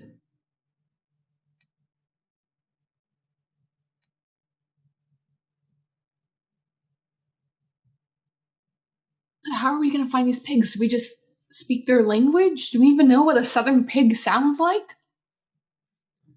Oink, oink. And you have to give it a southern inclination here. Oink, Oink, oink, oink. little lady. Oink, oink. Y'all. That is now Yeah. officially canon of the Scarred Lands. If you're from Fenrilik, everyone from Gelspad sounds like they're southern. They talk real slow. They got a nasal twang. Our land is ice most of the year. Well, bless your heart. All right. So yeah, what would you like to do? If those of you who are light dependent, if you're anything beyond the auras, you can't see. You're effectively blind. I'm usually a fan of kind of hugging the right wall. So if I'm leading the way, once I come in, I would kind of keep the wall to my right. Okay. That way I don't get lost if I lose my candle. Beautiful. So I guess if the entrance is like where we're standing, I'd Yes. come in and then cut right. Yep. So the gray is effectively the floor. I've gone ahead and made the dynamic lighting a little bit wider than the actual room, so you can see the walls are in fact snow, basically. Gotcha. So that puts you about here-ish. All right. Feel free to move yourselves around in here. Explore. Take a look. I'll go to the opposite wall, going the same direction, though. Oh, beautiful. Okay. Have a little candlelit path.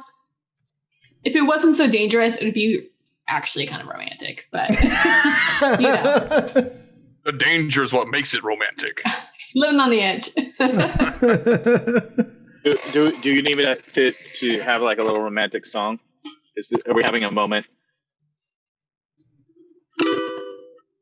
You and me in this cave, and I looked into your eyes for the first time, and I realized. You may all have Yeah, we should- inspiration now. Okay. All right. So, where would you like to go? I guess forward until something kills me. Beautiful. I'll move like 15 feet forward along the wall. All right. That's probably like a saying in the North. Move forward until something kills you. And the rest of you, are you following along? Or are you looking ahead? I'm gonna follow along. Following suit. I'm going to sort of bring up the rear guard since I am the most injured. I'll just be like, I'll be back here. I'll be singing a little song for you guys to help out.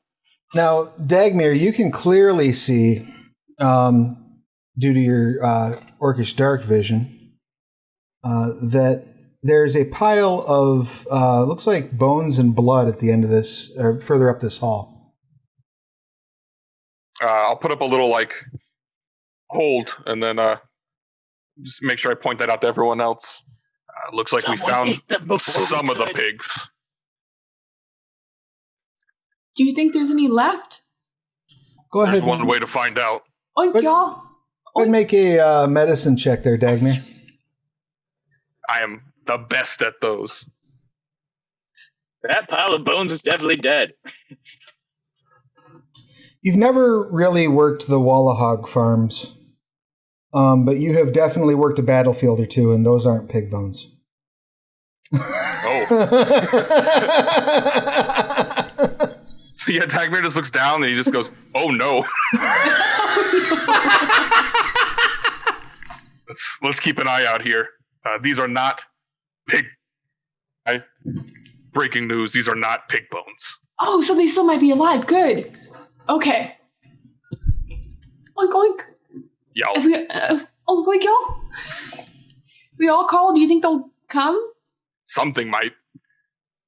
I'll move towards the bones to kind of look at them a little bit closer. All right. As you move closer, you see this patch of ice, sort of below your feet, like south of you, start to undulate and move toward you.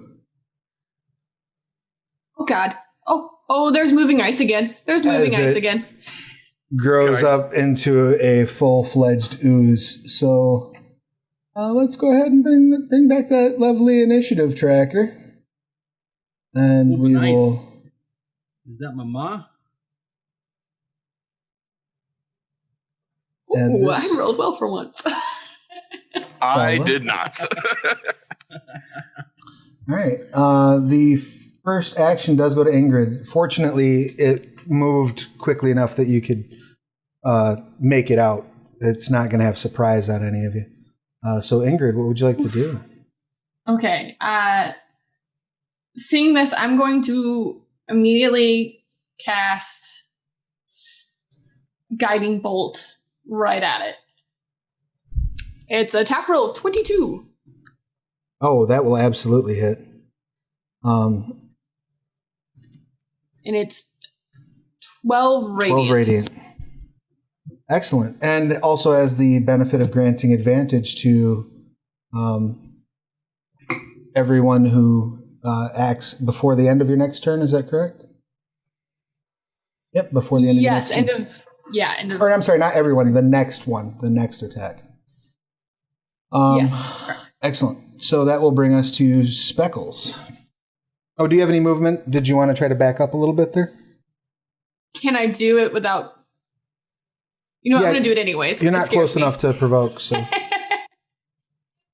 She would not think that far. She was just going to... These are 5 feet? Yes, these are 5-foot squares. I just run back towards the other squishy folk. All right. Excellent. Speckles, what would you like to do? All right. Let's see if I can find myself. 1, 2, 3. Should get me there. It looks like there might be a corner there, so I'm not sure if I can see the creature.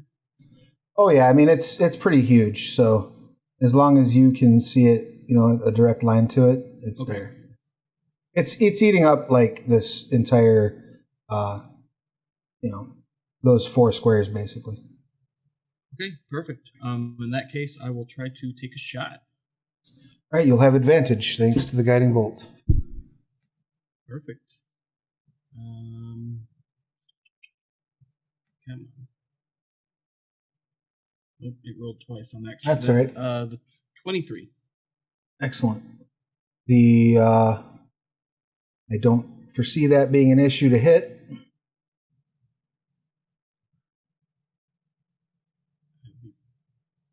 Five damage.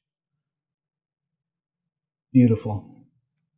You absolutely do hit it. Its armor class is straight up booty. And that's piercing? It is piercing damage, yes. All right. You see, this seems to have less impact on it than you would have hoped. Bullets. As it takes 2 piercing.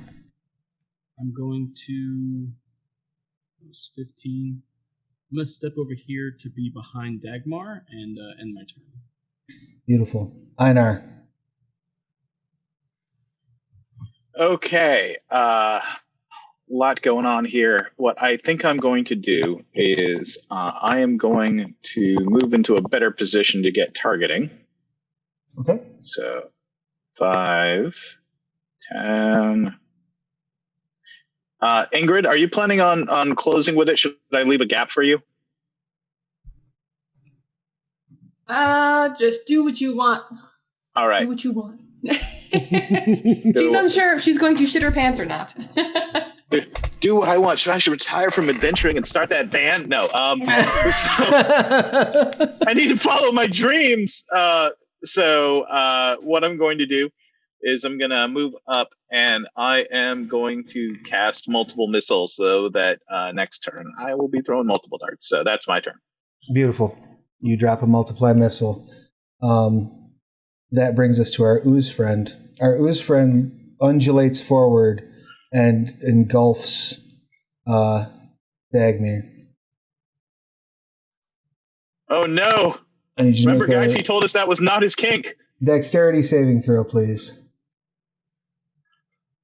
Okay. Does my danger sense? Do I need to be raging? No, not at all. Danger sense works all the time.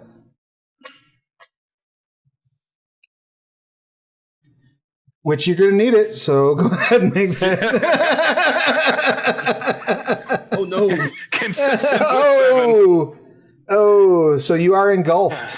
Oof. The ooze enters your space.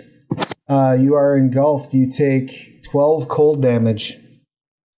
You cannot breathe, are restrained, and will suffer 20 cold damage at the start of each of the ooze's turns. Love it. You can try to escape by taking action and making a strength check. There is nothing about this which prevents you from raging should you choose to do so at the start of your turn, which is right now. Yeah, that changed what I was planning. So yeah, I am gonna rage.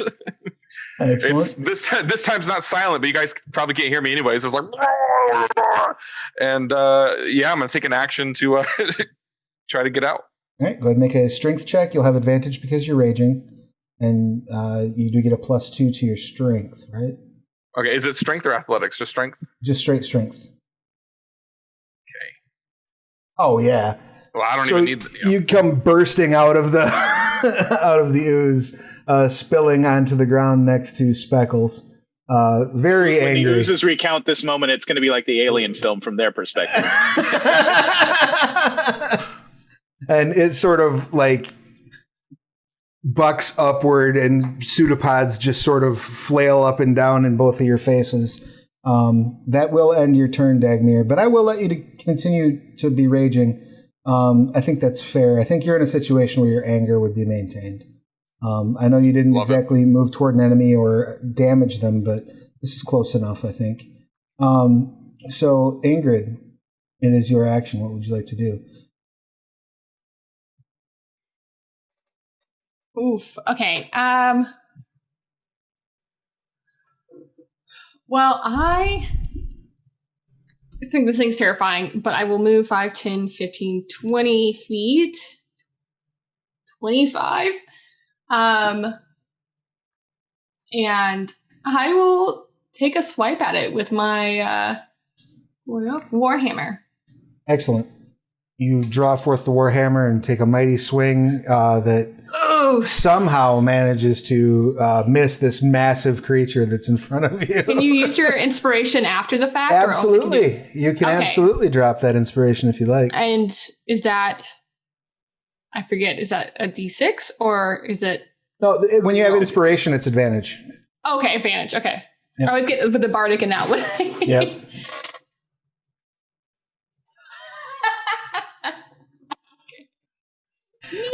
You swing super wide.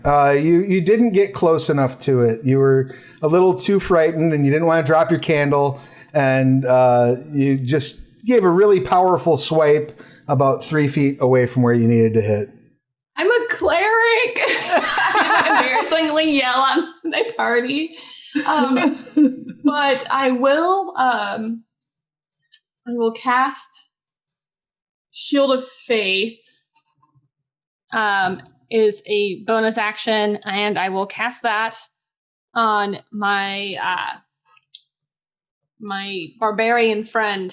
Okay, Dagmar. okay, excellent. So Dagmar, your armor class increases by 2. I feel so much better already. Yeah, right. Engulfed in a little glittery.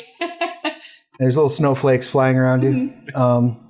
Speckles, that brings us to your turn. All right. Guess I ain't doing what I wants it to do. Cold ain't gonna do what I wants it to do. I'm gonna pull out.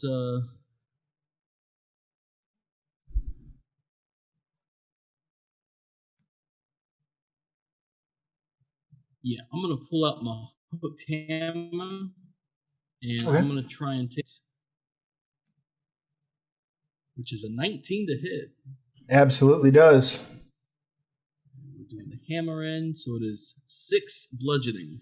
Nice. You hit it, and it splats out a healthy helping of its mass, which all freezes upon hitting the ground. And you now have its basically undivided attention. With that hit, do I feel like it did better damage than my arrows? Oh, definitely. Okay. In that case, I will leave my hammer out and say deuces and just back up 10 feet. All right. As you back up, it will use its reaction to take a swipe at you with a pseudopod. Understandably. Does a 15 get you? Actually, I believe a 15 misses because of my buckler. Okay. Yes, my AC is 16. Rock and roll. You get the buckler up in the way of the pseudopod. It's sort of, you know, those like slap bracelets, like it does like a slap bracelet around you, but not quite enough to actually do damage. And you're able to pull your arm free. It stings, but no real damage. Einar. That's my turn. Okay, well, I cast multiple missile last turn, so it's time to make good on that. I am also going to be spending my inspiration, so that I'm doing this at advantage. Excellent. So, hello, Raiders. well, good thing I spent that. 10 and 10. Okay, something is going on. We had 7 and 7, 6 and 6, and now 10 and 10. Nice. If I could just say real quick, Chris, I think the spell automatically gives you advantage. You might be able to hold on to your inspiration. Check the spell. Let me check the spell real quick. I think it gives advantage. Either way, the dice decide what they want, and they're confirming it. Yeah, it does. It does give do. advantage. So yeah. So I didn't have to spend the inspiration. Thank you. Right. So yeah, you're hanging on to your inspiration. Does a 10 hit? A 10 does hit, surprisingly enough, despite your rather sad display of pseudo-marksmanship. This thing is massive. You throw the dart free from your hand as multiple copies of it pop out in the intervening space and just pelt this thing. So go ahead and... that adds an extra die of damage, right? Yeah, correct? so I'm gonna roll it and then click the critical add. Beautiful. Excellent. Yeah, this is like a lawn darts moment, just like just throw it up in the air, like yeah, maybe. Pop in the air and hope for the best. Cool. We thank you, role players, for the raid. Appreciate it. Everybody that's rolling in, we're playing some Scarred Lands, Frostlands of Fenrilik. Sit down, enjoy. We're right in the middle of combat with a very pesky ooze. So the ooze does seem to be a little bit more hardy against piercing than your previous opponent, but you do deal a relatively significant blow to it. Again, the pieces that are blasted free of its form do freeze when they hit the ground. And that will bring us to the ooze itself. Now, it is still, I believe it's actually most aggravated at the moment, probably at Ingrid. So it's going to slide in her direction. It's going to slide into your DMs there and engulf you. Is it leaving my range? It is. Unsolicited tentacle. It is. You may make your opportunity attack. It deserves it, really behaving that way. It should know better. The 21 absolutely hits. Let's see what you do damage-wise. Nice. 9. It will take that 9 slashing as it moves out of your range. And Ingrid, I need you to make a dexterity saving throw, please. Take a trust. 7. All right. So you are engulfed.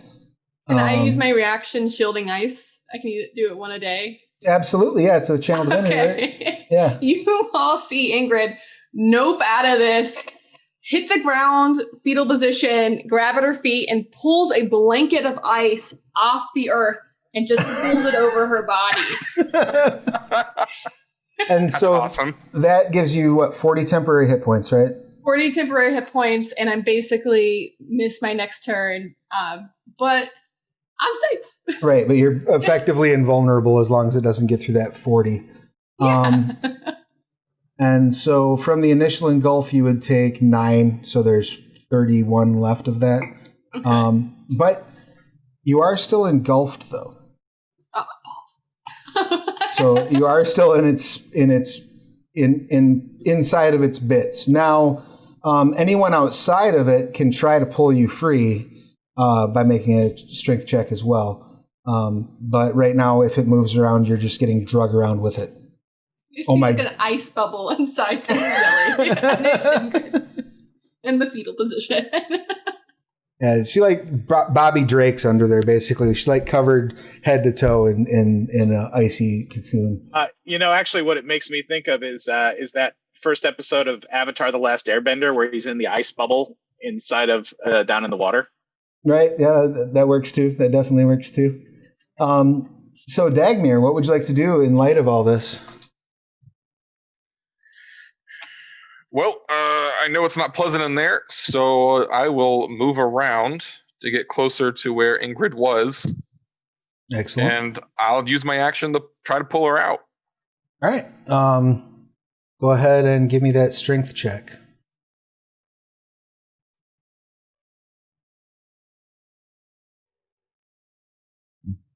Oh, yeah. You pull her out, and as you do, you realize like she's got like no give.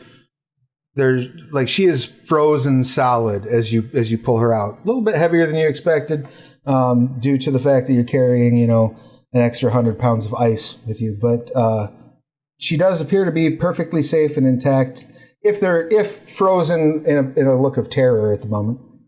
And that will complete your turn and bring us to Ingrid. So, correct me if I'm wrong. The rest of this turn, you remain in that frozen state, correct? And then it breaks at the end? Yes, but is it my turn? Sorry. Yeah. Oh, okay, that was quick. I just did not expect it. Yeah, until the end of the turn, I am basically just a frozen little fetal ball. It's like an ice sculpture of a fetal cleric. Speckles, what would you like to do? As your turn begins, you see the ice shatter around Ingrid, and she takes in a deep breath, completely uninjured by her ordeal inside of the ooze. All right. Well, as long as it looks like she's breathing, I'm swinging. I will step back up into melee to make another hook hammer attack. Ah, we lost a person. I'm certain they will rejoin us momentarily. But in the meantime, excuse our cameras. Go ahead. Don't excuse mine. I have no excuse for this mess. This Go is ahead how I and make live. your roll if you don't mind. Okay. I was just looking to make sure it wasn't me you lost. It was not you. That is an 8. Do I have inspiration? I gave the party inspiration, and I don't believe you've spent it since. You said I did or didn't? I don't believe you did. Okay. I just wanted to make sure. I will use it here for one lower, so an 8 to hit.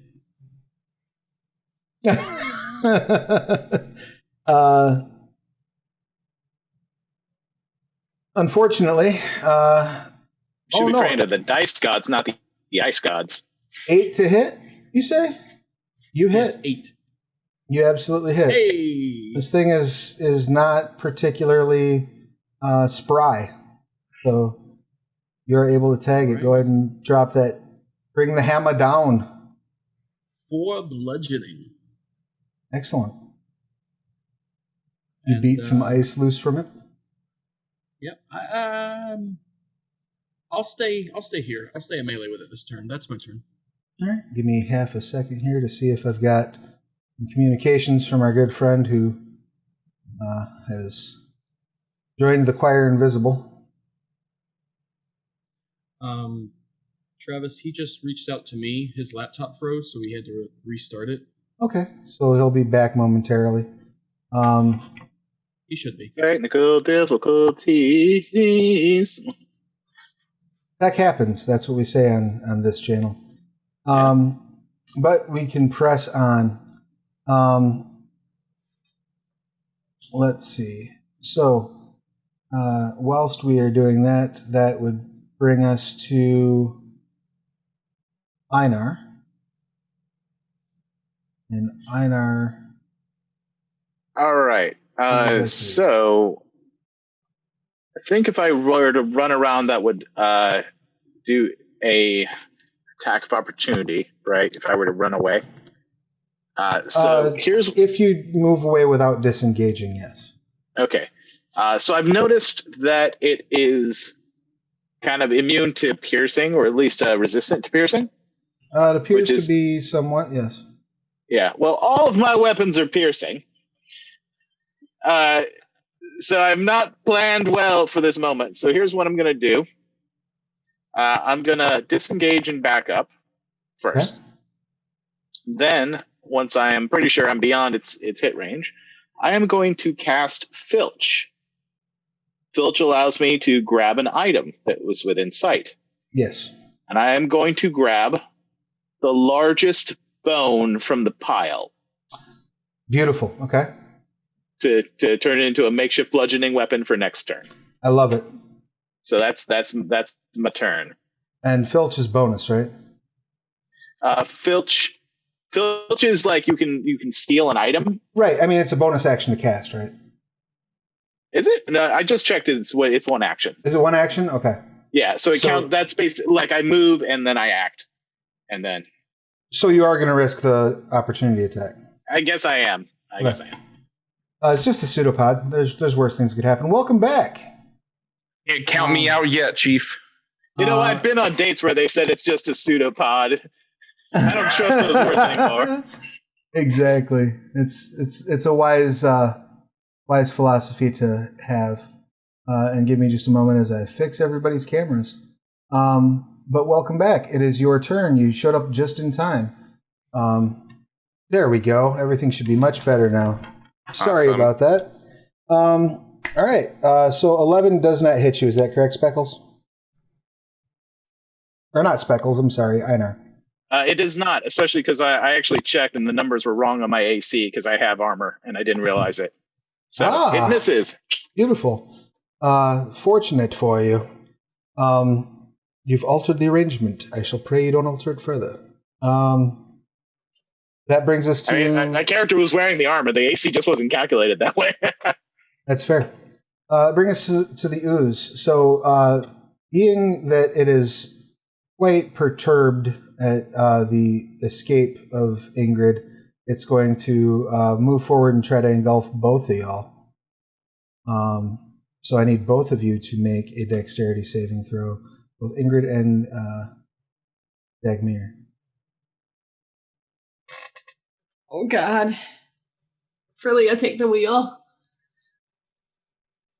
You both make 16. your saving throw. So you can choose to either come out on any 5-foot square that's adjacent to it, or allow it to engulf you if you wish to. I will swoop over here. Excellent. Yeah, I'm gonna move over this way too. All right. Cool. And that brings us to Dagmir. All right. Am I still raging? Yes, there's been no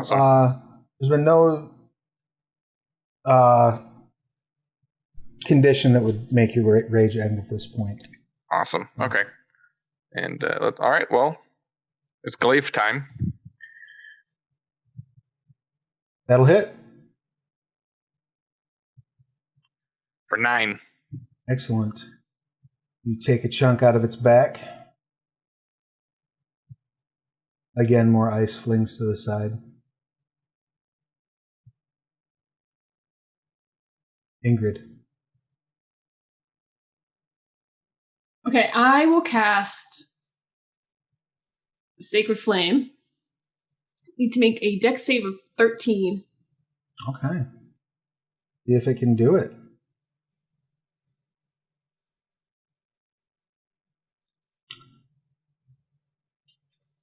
Nope. You drop the Sacred Flame on it. The light flashes throughout the area, kind of illuminating everything in just a quick moment, and deals 5 radiant damage to the this poor Ooze that was just chilling on the floor all by itself. Came up into his crib and started beating the crap out of him. He suffers 5 radiant, and that will. Any movement, Ingrid?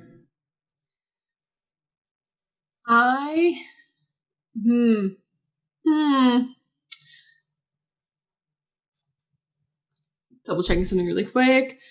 Well, I can't get out of its range, correct? Yeah, you will provoke if you move out of its range. Just with a pseudopod attack. It's already taken one this turn, though. Oh, then I will definitely back up. Okay. About over here by the bones. The bones are more comforting at this point. All right. You get back by the bones. Speckles. It's been working so far. Hooked hammer time. All right. With a 4. You swing your hammer, like you step in and take a swipe and like catch the hammer on this stalagmite right here that's next to it. Patang, which reverberates throughout the cave. Hey guys, it is possible to miss this thing. I'm gonna stay where I am. Excellent. Einar. All right. Well, last turn I filched myself a bone. Can we assume that it operates like a club from the rulebook? Absolutely. Okay. So I'm going to. I don't have it set up ahead of time, but just give me a. You can use the same attack that you would for any melee weapon, and then we can just do the damage separate if you want. Okay, sounds good. Well, I'm going to close and pull up my thing, do a melee attack. Excellent. Oh, look at that. I will hit. Kapow! Then just roll a D6. D4. D4 for clubs. Yeah, D4 bludgeoning. And your strength mod? Strength mod is 0, sir. Excellent. Pap! You hit it. It's like slapping a bowl full of water. Like you get there's a sting to it almost when it hits. But you have dealt it a not remotely fatal blow. I mean, it's better than if I tried to poke it, apparently. That's true. It's true. That brings us to our Ooze friend, who sees all of you sort of lined up nicely next to him and just decides he's going to just bleh and come and engulf. So I will need saves from, who's at cover? That's Speckles and Dagmir. Dexterity, correct? That is correct. So Dagmir, you're good. You can pick where you want to pop out. Ocho. Oh, Speckles, that's not so good. Now, the fortunate thing for you is you're immune to cold, right? Yes, I am. You take 0 damage and are engulfed. You're, however, not immune to suffocation, so that's going to start turning into a problem. Although I do... Front row, Raggy. My racial feature gives me extended periods of held breath than most other races. That's true. You can hold your breath for quite some time. You can hold your breath a long time. It's almost like you're adapted to this environment. Yeah, right? It's like I'm adapted to be inside these oozes. My people had to fight these oozes a lot. Dagmir, it is your action. What would you like to do? Wunderbar. Let's a tried and true classic. I'm gonna swing. Oh. Oof. Can I use my my inspiration on that? I believe you have not yet used that last inspiration. I have not. So you may do so. Oh, look at that. Excellent. Let's see how that comes together. Awesome. Yeah, and I'll get to roll an extra die because of my savage attacks. Yep. So, bada bing. I believe that's built into your savage attacks. Yeah, the extra die is built into the savage attack because you see it adds 2. So you're looking at 26 slashing? Sick. Yeah, okay. So yep, plus my my 2 for raging, so all right, so 28. 28. Excellent. You slash a third of its mass off. And you see Speckles' head pop out through the hole you just made, and he goes, and then it's pulled back in.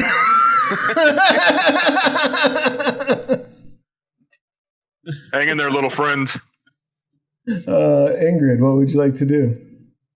Feeling like nothing I'm doing is working, but also having realized that my cold snap didn't work earlier, I realized I have I will never say this right. The sensor, like I have for incense, I have a little metal bowl lid thing. Yeah, the sensor, yeah. We brought a bunch of wool blankets, so I'm gonna take my scarf, shove it in there, light it on fire. Now I got a fireball, right? Can sure, I try to make a fireball? I will allow you to do that, absolutely. So it will deal club damage, but it will be considered both bludgeoning and fire for the purposes of its damage resistance. Okay. Or vulnerability. Modern problems require modern solutions. Yeah, you stuff this scarf that was given to you by like your mother. It's very, very, very sad moment, but you spark it up in the sensor and whoosh. That will be your action to prepare all that, but now you do have fire, which also does increase the, because it effectively is now a torch in your hand. Which I also realized I do have dark vision according to my sheet. I just cannot read so good. Oh, okay. You probably get that as a feature from your cold domain, I bet. Probably. All right. So now you're casting a lot more light. So you can certainly do that on your next turn. Take a swipe at it with that. Speckles. Do I have, if I were to attack it from inside it, I'm assuming I would have some kind of disadvantage? Because you are restrained, you would have disadvantage on attack checks, yes. Okay. I still think I'd have a better chance at hitting it than getting out of it, and I'm not in a huge hurry to get out of it, so I'm going to try to attack with my hammer at disadvantage. Okay. So it'll be a 7. Excellent. Almost. You almost hit it, but not quite.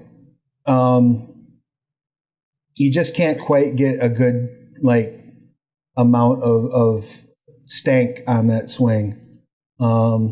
It's more like slowly pushing a hammer through Jello than it is swinging it effectively. With Ingrid's new weapon out, it's getting a little warm out there, so Speckles pretends to try and hit it, but he's really just enjoying being in here. Yeah, just taking his time. Let it happen. It'll be fine. Let it happen. It's fine. That brings us to Einar. What you got? All right. Well, Einar has reached the desperation of hitting a bowl full of jelly with a dead man's femur. That's kind of wwer. So after a brief moment of existential dread of like, what kind of decisions did I make? Right, what brought me here? Einar is going to attack again. And does a fantastic job of it. Go ahead and roll that D4. Yeah, watch me roll terrible on that D4 though. No, not bad. 3 is not. It's not. Could be worse. All right. Excellent. You smack into it, disgorging all of, like, you knock a piece of it out, and it just drops down and shatters into like a million pieces of ice on the floor. Revealing speckles in the bottom of it. Like, so wait, that was it? That was the end? It dropped. It blasted. You took it out. Oh, well then. Yeah. I missed it. Yeah.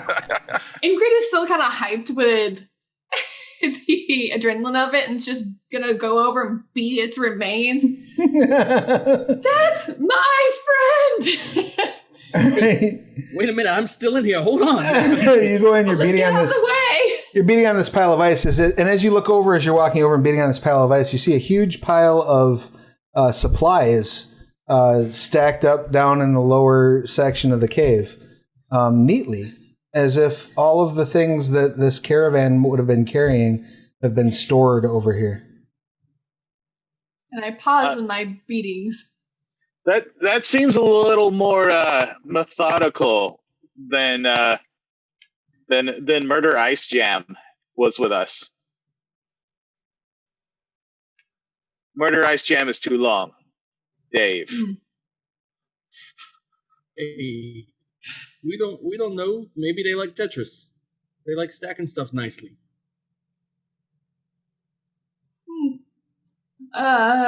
I'm just saying maybe we should be on guard for more organized villainy than the.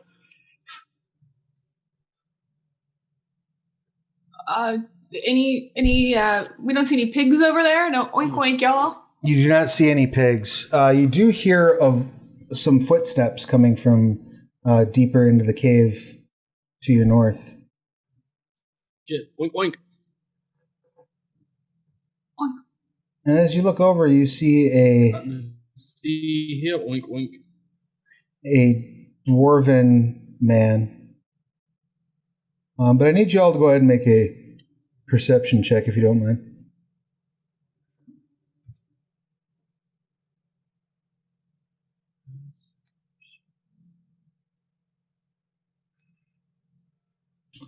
All right, as this dwarven man is approaching slowly, looking haggard and wounded, Dagmir and Ingrid, you both recognize that this man's coloration is off. His skin is far too blue for it to have the blush of life, and his eyes appear to be made entirely of ice.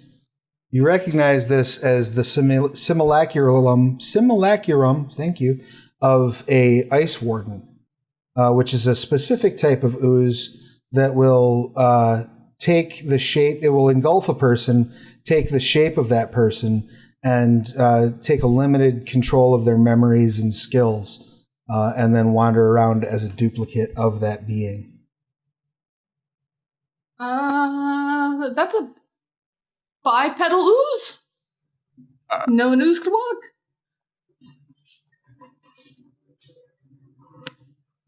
I'll just hold, ooze person. Don't come any closer. It stops and says, "My name is Edwin. I am a trader. I've come with pigs." And it starts to take another step toward you.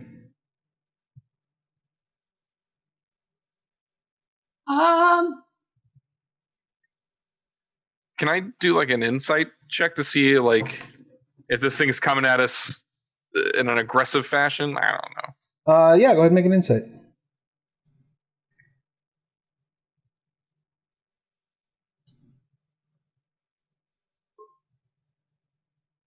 Yeah, you're pretty sure that this thing is confused. It's trying to deceive you.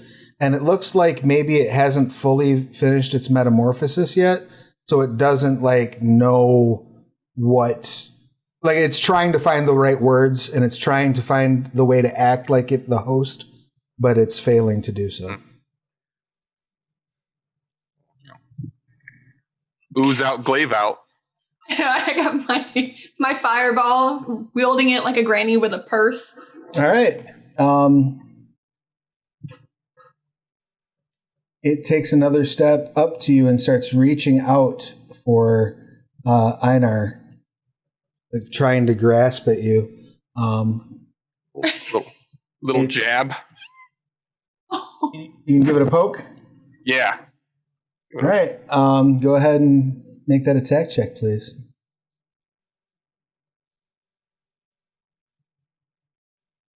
Oh, yeah, most definitely. You poke it, and it pops and splashes out into the ground and then reforms into a oozing puddle.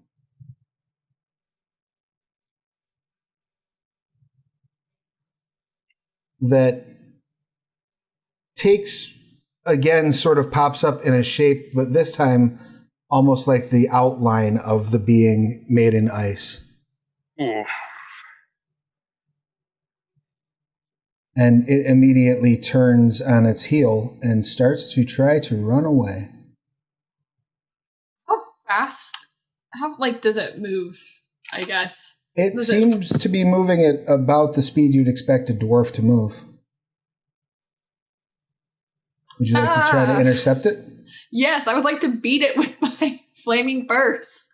All right, you run up. There's time in that switch over for you to run up and get a swipe at it as it's running away. So go ahead and just give me that straight up attack check. Just using your melee weapon. Same for your warhammer or whatnot. The damage as a club. Ooh, 22. Oh yeah, you absolutely hit. Go ahead and roll a d4 for me. 4. Excellent. And it is, in fact, susceptible to fire damage, so it will take 8. And it lets out this kind of horrific, like, when you hit it, which provokes an attack of opportunity because it still keeps running. So go ahead and make another swing. Ooh. 20. Oh, nat 20. Oh my gosh. Yeah. I'm not meant to be a cleric. I'm a fighter. drop your d4 twice. All right, so 4, so another 8. And it lets out another as it's running away full blast. What would you like to do? Let's go back into rounds just to be sure that everybody's... we're going to keep the same initiative. Speckles, what would you like to do? Thing is clearly running away.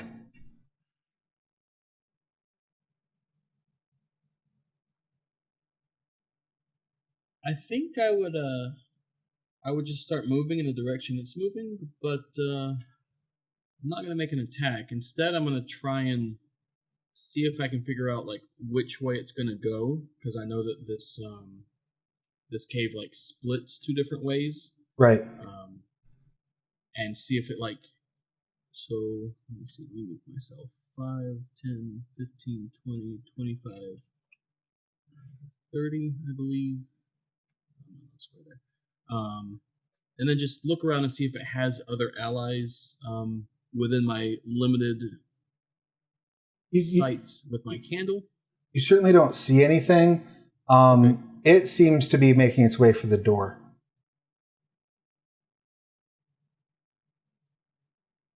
Okay. I'm just gonna have my hammer out and I guess ready and attack if it or something else comes up to attack me. Beautiful. Einar. Okay. Let's see. We've got some hurt people.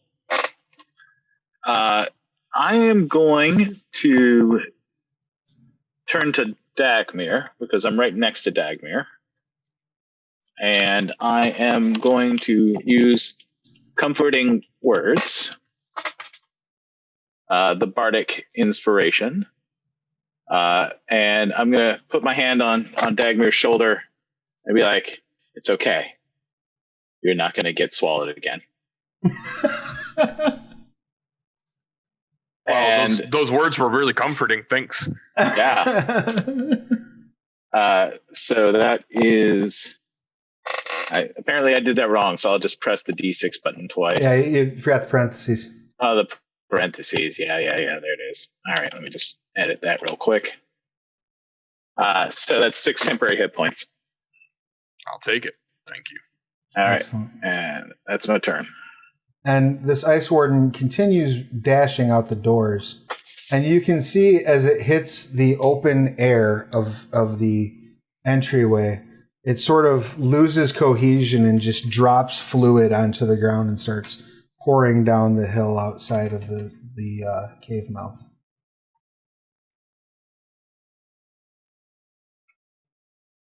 Hey guys, he melted. Oh, what a world! Something doesn't feel right about this.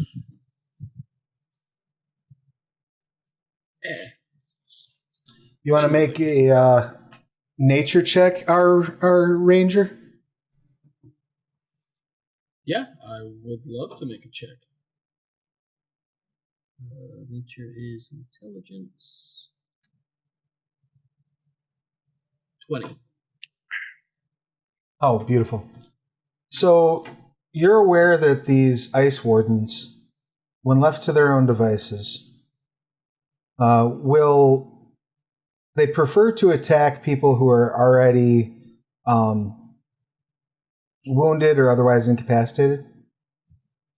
They prefer to have some time to become used to their new form and then use whatever that form is and the memories of that form to try to access other people and basically reproduce that way by ejecting off smaller oozes, which can then engulf those people and create another mimic of that person. You also know that the original host must be alive somewhere and frozen inside of this cave. Nice. Okay. So I'm assuming party kind of running up to continue to fight. Hey guys, since you broke him out of his form, he's really not going to bother us too much unless we're on death's door. But he said Edwin, and he said traitor, and I do happen to know that for him to be doing what he's doing, Edwin the traitor's got to be alive somewhere, probably in this vicinity. We find him, we might be able to figure out what happened to those hogs, to the other travelers that were bringing them, and bring him in for prison time. Or execution. I don't know what the town's going to want to do. I'm not. You're not contemplating the possibility that Edwin, as the traitor, was like escorting the pigs, like legitimate traitor? That's the vibe I got, is that he was probably part of the convoy and then, was like, hey, we should take the shortcut. And then he brought him to this cave and then everybody died. Or they could have come this way, been attacked by oozes, sought shelter in the cave, and then it got worse. That could be it. We just won't know till we find more of these blue clues.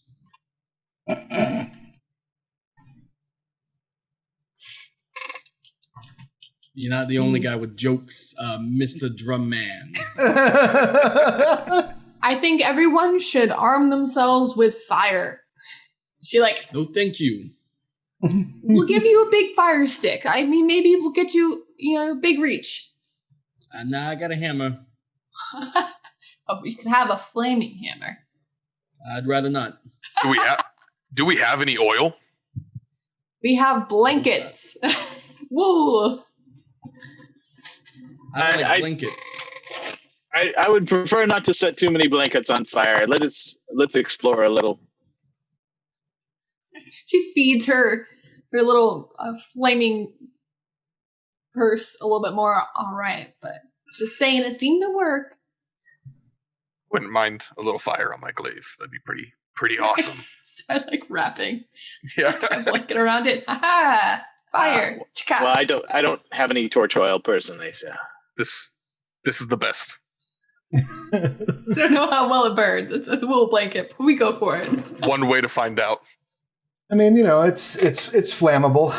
Anything will burn if you put enough fire. Those on of you who are watching at home, please do not set any blankets on fire in the name of research. Yeah, please don't. We're just going to assume they burn. All right. So where would you like to go from there? Everything in D&D burns. If you try hard enough. Yeah, true. and believe in yourself. Anything's flammable if you're brave enough. Yeah. Well, my mother always told me. I think we should follow Speckle's idea here. They might still be alive. There might be a few of them. Yeah, if that's the case, time is of the essence. Yeah, Yes. maybe we'll get a pig. Or a breeding pair of pigs. We'll find out. All right, which way? To the right?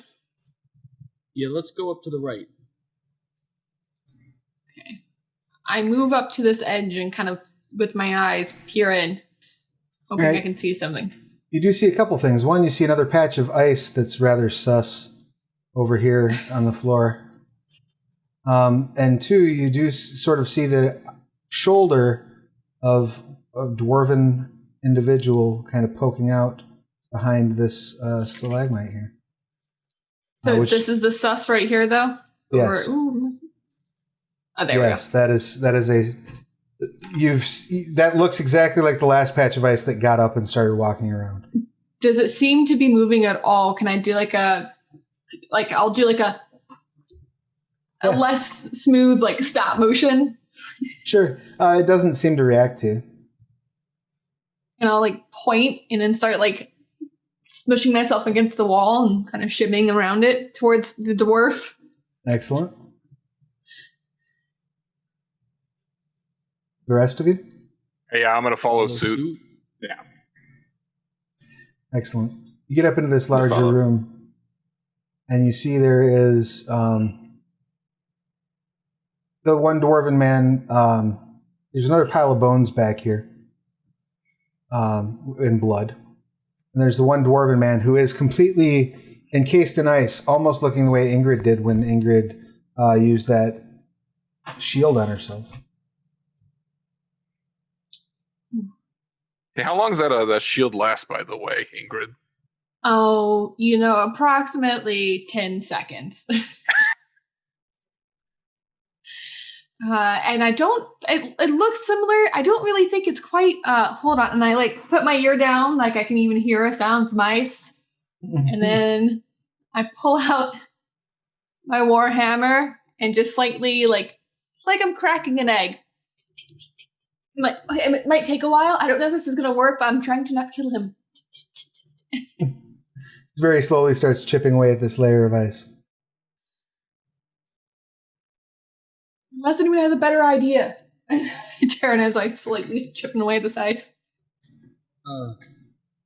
Yeah, I might have an idea. I'm gonna pull out my hooked hammer again, and using the pick edge, I'm gonna go up to the mouth of the guy and try and break the ice there.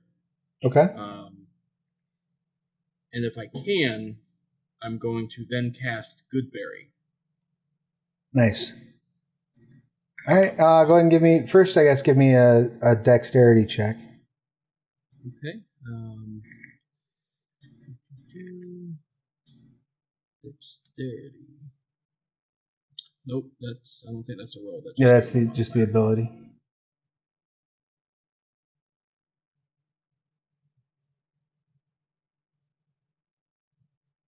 I will just do that because it'll be the right number. There you 15. go. Yeah, you start chipping away a layer of the ice between the lips, and you sort of shove a good berry in his mouth.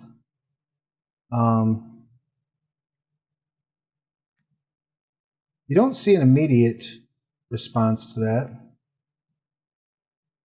Do you have to chew it up and spit it in? Do you think it can even chew? This is such a grandma move. It was like, you look sick. Have something to eat.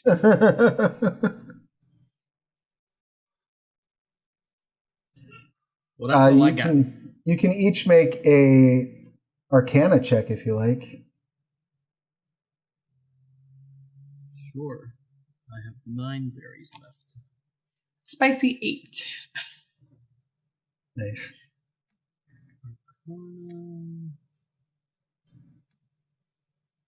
Ooh, 3.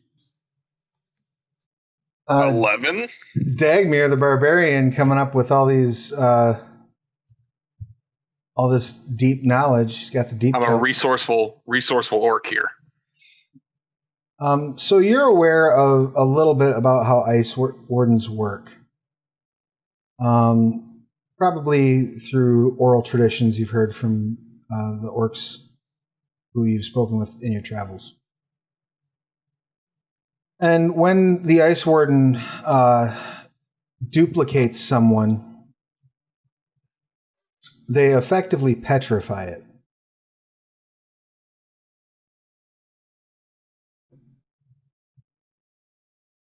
The creature can only be freed through destroying. True love's kiss. No, through destroying the ice warden that holds its imprint, or the most powerful of magic spells. You're pretty sure that the ice warden that holds the imprint is now long gone. So this person is effectively permanently a statue unless you can find someone to cast a wish. A wish? Oof. That's a tall order. Yeah, so I'll turn to him and say, this guy's as good as stone until someone with a little more powerful magics can come around. Oh. A waste of a berry. You pull it back out. It's right there. I even put my finger in his mouth. I'm like, oh, it's a statue now. And I like put my finger down. And I'm like, you want this berry, all right? You pry the berry loose. It's cold and a little moist, but otherwise, Could I have a berry? Yeah, second rule. I hand it over to Dagmir. Here you go. I'm gonna pop it in my mouth and eat it. All right, you gain a hit At least point. not whatnot. Yeah. You gain 1 hit point. Hey, And as you're checking out the chamber, you do see the remnants and things that are scattered about. Looks like, as near as you can tell, the creatures themselves were brought in, stripped of their meat, their bones tossed into piles. Looks like whatever intelligence this ooze had compelled it to hoard the animal bones in one room and the human bones in another. Given the fact that ice wardens absorb the personalities of multiple hosts over years, it's hard to say what might have caused this compulsion. But it basically made a pile of bovine bones in here, a pile of human bones in the other room, and then neatly stacked all of the gear in a pile in the furthest southern corner. Telling me it's made a bone display because it took the form of a traitor. Well, it's this is its pile for making pork stock later, and this is its pile for making human stock later. It got an Instant Pot last Christmas, and it's been meaning to use it. Who can someone figure out? These are pig bones, correct? Oh, yeah. They're certainly not human. You can pretty well tell that. You're not sure what these swine would be, but they look similar to Wallahog bones, which are the native equivalent. Should we count them? We could probably count the skulls. I think that'd be the best bet.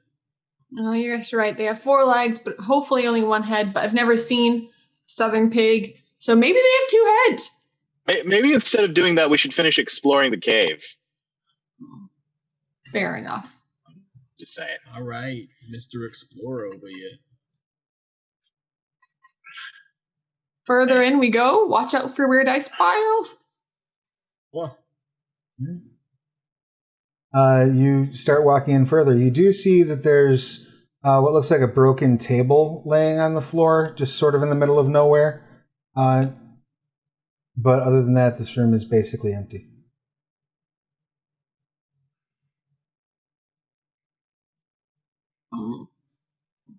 Well, are all the skulls on top? Are they organized in like little rows? You don't see any skulls in this pile. Okay. We wouldn't have any luck counting them anyways. There's no skulls in here. Maybe they're in a further spot. So we have no luck getting ahead.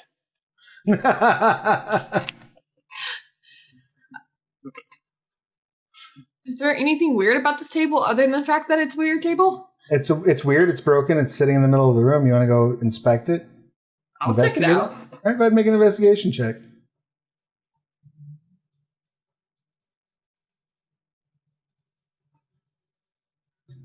11. You reach down and begin looking at the table. And the table looks back at you. Oh, God. Why do I trust furniture? Why? I know better than to trust furniture in D&D. Nobody expects the mimic. No one does. Oh, dear Lord. I was like, maybe it's a trap door. It's a trap. Yeah, it is indeed a trap.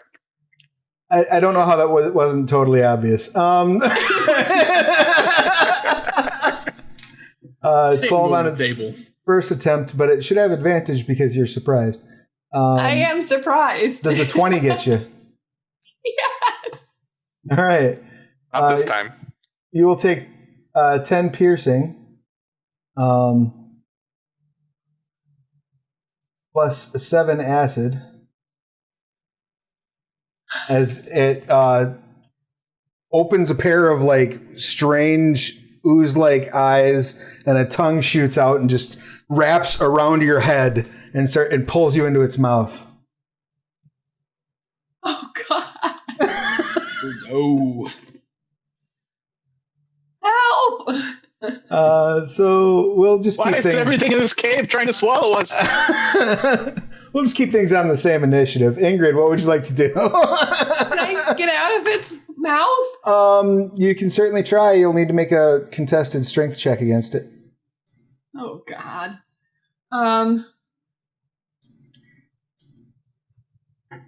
Where is this at right now? Okay. Ooh. Oh. Somehow you still managed to pull yourself free despite your terrible performance as it botched its check. And then you peel the tongue off your face and back away. That will be your action, effectively. Okay. You can move freely away from it if you want. It won't be able to take an opportunity attack. Speckles, what would you like to do? Speckles will move 5, 10, 15. It looks like Ingrid's light is like right where it is, so can I still see it? Yeah. Okay, I just wanted to make sure. We're gonna use the short bow for this one. This is the first creature we've seen that was not an ice, so let me check. Does this take a bonus action? Oh no, it's just whenever I can hit. So yep, I'm gonna make an attack with my short bow for a 17 to hit. 17 will hit. Alright, I'm gonna use my biting cold feature to add a D8 of cold damage. Beautiful. Go ahead and make your damage for the short bow and add that D8. Excellent. So 4 piercing, 1 cold. It takes 5. I believe that was 15 movement, so I'll just move 20 to there and end my turn. Excellent. Einar. I guess it's time to go stab a table. Wonderful. It gets up on its legs and starts dancing, wiggling its tongue at you.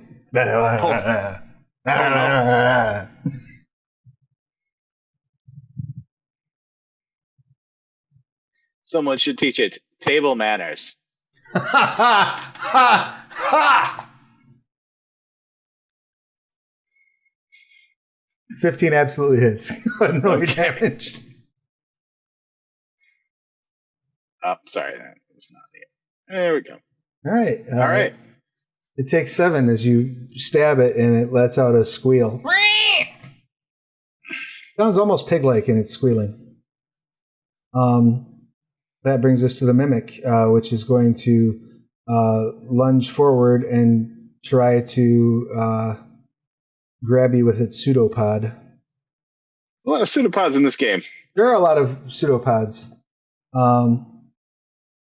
Does an 11 get you? It does not. Excellent. It swings and misses. Dagmir.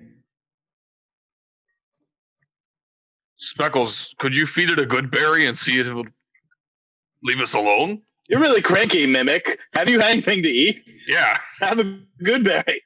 You're always... Fill it right up. And, I mean, in the meantime, though, yeah, I'm going to move up and I'm going to stab it. Beautiful. 17? Oh, solid hit, yes, absolutely. With a 7 slashing. Excellent. You carve a chunk off of it. Lets out another squeal. Ingrid. Okay, so I'm going to move towards Speckles. And then I'm going to cast Cold Snap on it.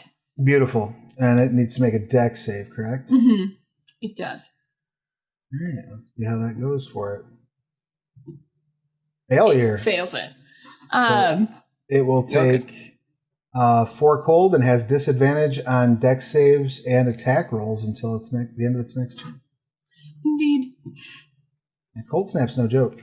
I forgot about that feature of cold snap, though. That actually still works if they're immune to cold damage. They still have the disadvantage. So my fault for that. I'll give you advantage. I'll give you advantage on your next attack. Because I'm nice. I'm a benevolent god. Speckles, what would you like to do? I think I'm just going to shoot it again. It seems to be working. All right. So short bow is a 13 to hit. 13 will hit. We'll just do regular damage this time. So 4 piercing. Excellent. And I will back up a little bit more now that there's more light nearby. 5, 10, 15. Can still see it. Yep, that's my turn. Einar. This thing's All right, in your face. Yeah, I mean, stabbing worked once. Why stop a good thing? Right, yeah. 15 right. hits. Nice. Good 6 solid stab. You're poking holes in this thing, perforating it. Blood is starting to pool out of it in its various wounds. It is going to it's going to disengage and move up this stalagmite to the top of the stalagmite effectively, trying to get out of reach of all of you. And it manages to climb up the side of it about 10 feet. Dagmir. I'll move up, and my glaive's got a reach on it, so I'll just kind of jab upwards. Excellent. Oh, only an 8. You swing and miss, and it's like sort of stuck to the side and like spinning around trying to get out of the way. There's very like Sam Raimi vibe going on in this battle. And that will bring us to Ingrid. Okay, seeing this up there, I'm going to cast Ray of Frost. Excellent. And I wasn't kidding. You have advantage on this attack. Ooh. 22. That will hit. 22. Consistent again. Yeah, I don't know why it's throwing doubles all session, but we'll take it. You hit it, and it lets out a squeal, and its speed is reduced by 10 feet. So it starts to slowly move down like it's trying to rush at you, but it only is able to move down 5 feet, which puts it at a 5-foot height, almost perfect to be hit.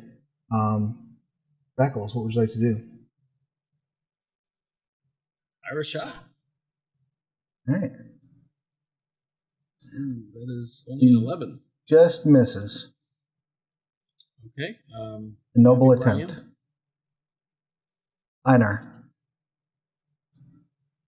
I mean, time to keep the stab train rolling, right? Actually, that's a good question. If it's 10 feet up, I probably can't hit it, though.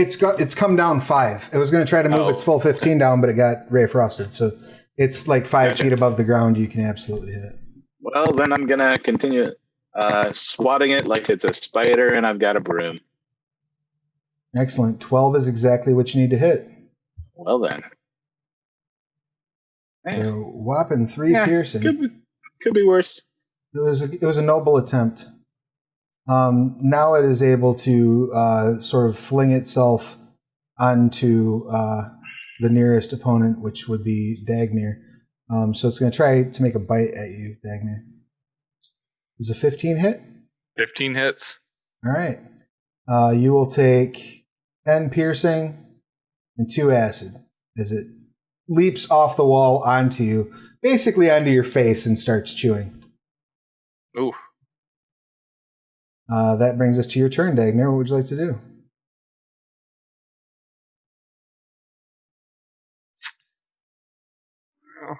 You know what? Reckless. Go reckless? My attack. All right. I'm a fan of this plan. I'm happy to be a part of it. Ooh. 18. Yeah. So I have good news and bad news. Which do you want first? Give me the bad news first. Well, you reckless attacked something that was on your face with a glaive. So while you have nearly killed it, it is still alive, and you take 4 bludgeoning as the force of smacking yourself in the face with a axe makes its way through the mimic into your face. Blood sprays forth from your nose. Pain only makes me stronger. Good news is, though, is it's really on its last leg. And that brings us to Ingrid. Okay, so instead of Ray Frosting directly to your face, I will cast Sacred Flame because it goes on the creature. It is not actual fire. Excellent. And it has disadvantage because it's still not the end of your turn, so. Still made the save, though. Mm-hmm. You did your best. It was a noble I think that attempt. ended last turn anyways. I think that was... Oh, right. Yeah, 'cause it's just for the anyways. turn. Speckles. So... It is. If you want to move, Ingrid, you're welcome to, but otherwise, I think unless you have a bonus action. I don't have a bonus action that will help, so I'm going to move back here with Speckles and see if there's anything I can grab to pry it off his face. Speckles, what would you like to do?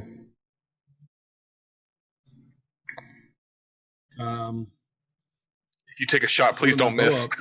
Hey, Dagmar, don't move.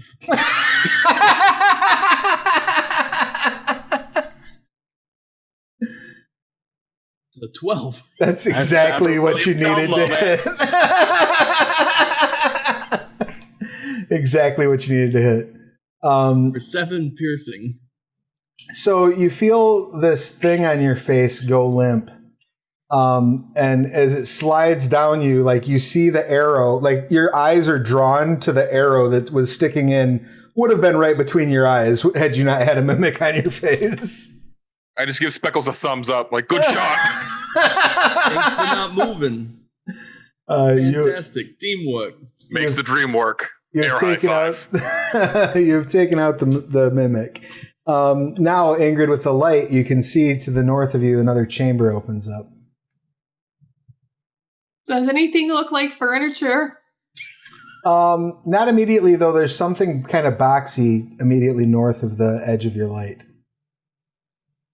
On an unrelated note, I may need a medic. Yeah, Ingrid looks at you. She's kind of singed with some of that acid. She's bruised, beaten, and goes over and starts to do some cure wounds, and it just kind of fizzles off into like a cold little stuff. Like, I'm out. I think I actually could help. And looks like it's time for the backup healer. All right, so I should have enough spells to do a cure wounds on each of you. Since Ingrid, you're also pretty banged up. It'd be greatly appreciated. It was dark and you walked into the table. All right, so that's it always amazes me when a mimic works. I love it. Should have known better. All right, so that's what, 4 for everybody? There are 4 for the first one? 5 for the first one. Oh, yep. So add your charisma modifier though, because the math is off on the thing. So. Oh, okay. Sorry. So charisma modifier is 3. So 8 on the first one, 4 on the second. So. All right. Thank you. 4. Brings me just under half. As you're better. Berries. I mean, can we benefit from more than one berry? You can gain hit points from more than one berry. You're going to feel very bloated, very full. It's going to be like you like missed meals all day and then had like 2 doubles animal style from In-N-Out like after a whole day of not eating. It's just a gut bomb. This is carb loading, right? This is what they call it. Yes, exactly. It's one of those 64-ounce smoothies. Like, why did you order one that big? Right. Yeah. It definitely is a strain on bowel and bladder, but you can in fact take more than one good berry if you so choose. What do you say, Speckles? I don't have a problem sharing some good berries, but I will say I want to hold on to a few of them in case somebody gets, knocked down. I can get them back up and they don't have to die. Good call. But you can eat a couple of them. You will gain 1 hit point per berry. And I have 9. I can hold it off. But can we get out of here? You guys know we can, just hang out for a little bit and just heal like that. We don't have to use magic. Some of us heal without it sometimes. Oh. You want to hang out here though? There's angry tables. I feel like we're almost done. We should check and then leave and rest somewhere safer. Somewhere where Ooze's like partner. Like, I'm just feeling a little Goldilocks right here now. Like it's like we're in somebody else's house and like there was one, but like what if what if like the dad Ooze is like finished up his day of work, he's coming home, he's expecting a bourbon and maybe a roast pork, and he comes home and we've killed his Ooze wife. Well, maybe we just check out this box and leave. Yeah, you guys want to push on, we push on. I'm just saying. If no one else is looking good. If no one else wants to take a breather, I'll just take a couple of berries if you don't mind. Sure, I will give you 2 berries because you said a couple. Thank you very much. You eat the first berry and you're fine. As you down the second berry, you do definitely feel like that sudden pressure on the lower bowel. But you're okay. You're not going to lose control. You're just you're ready for a short rest once this is done. A short rest and a shovel. Those are the 2 things you'll need. So I'm assuming you're moving forth to dig a latrine. Assuming you're moving forth into the next room. Is that accurate? Yes. Yeah. Right. Should we poke the box? Don't get too close, it might eat you. I don't think cheese would have helped, Seagullflock. That makes it just as bad. As you arrive at this box here, the box is actually looks like a little lip of what appears to be like a natural, like a man-made well, and beneath there appears to be water that is warm enough to remain in its liquid form, accessible from this well, which is a rare find.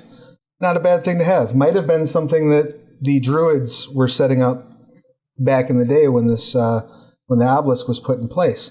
The other disturbing thing you find about this, though, is that the rim of this well is lined with 13 skulls that seem to be patterned in a strange way. And you're starting to really get the impression that this ice warden was suffering from some sort of compulsive, weird behaviors.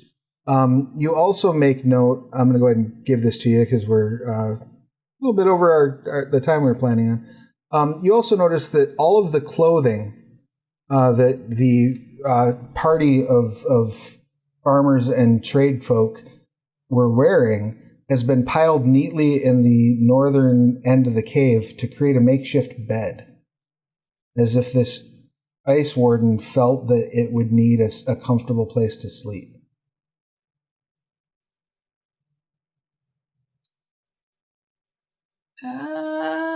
Does anyone else feel like we should just go? I don't think we're getting pigs or farmers, or I don't know. Like, she kind of scratches a singed, little bit of a bald spot now, with the tongue lashed out. I don't know. Would I be able to look at the skulls around the well to see if I can figure out if this was some kind of ritual? Sure. Go ahead and make a religion check.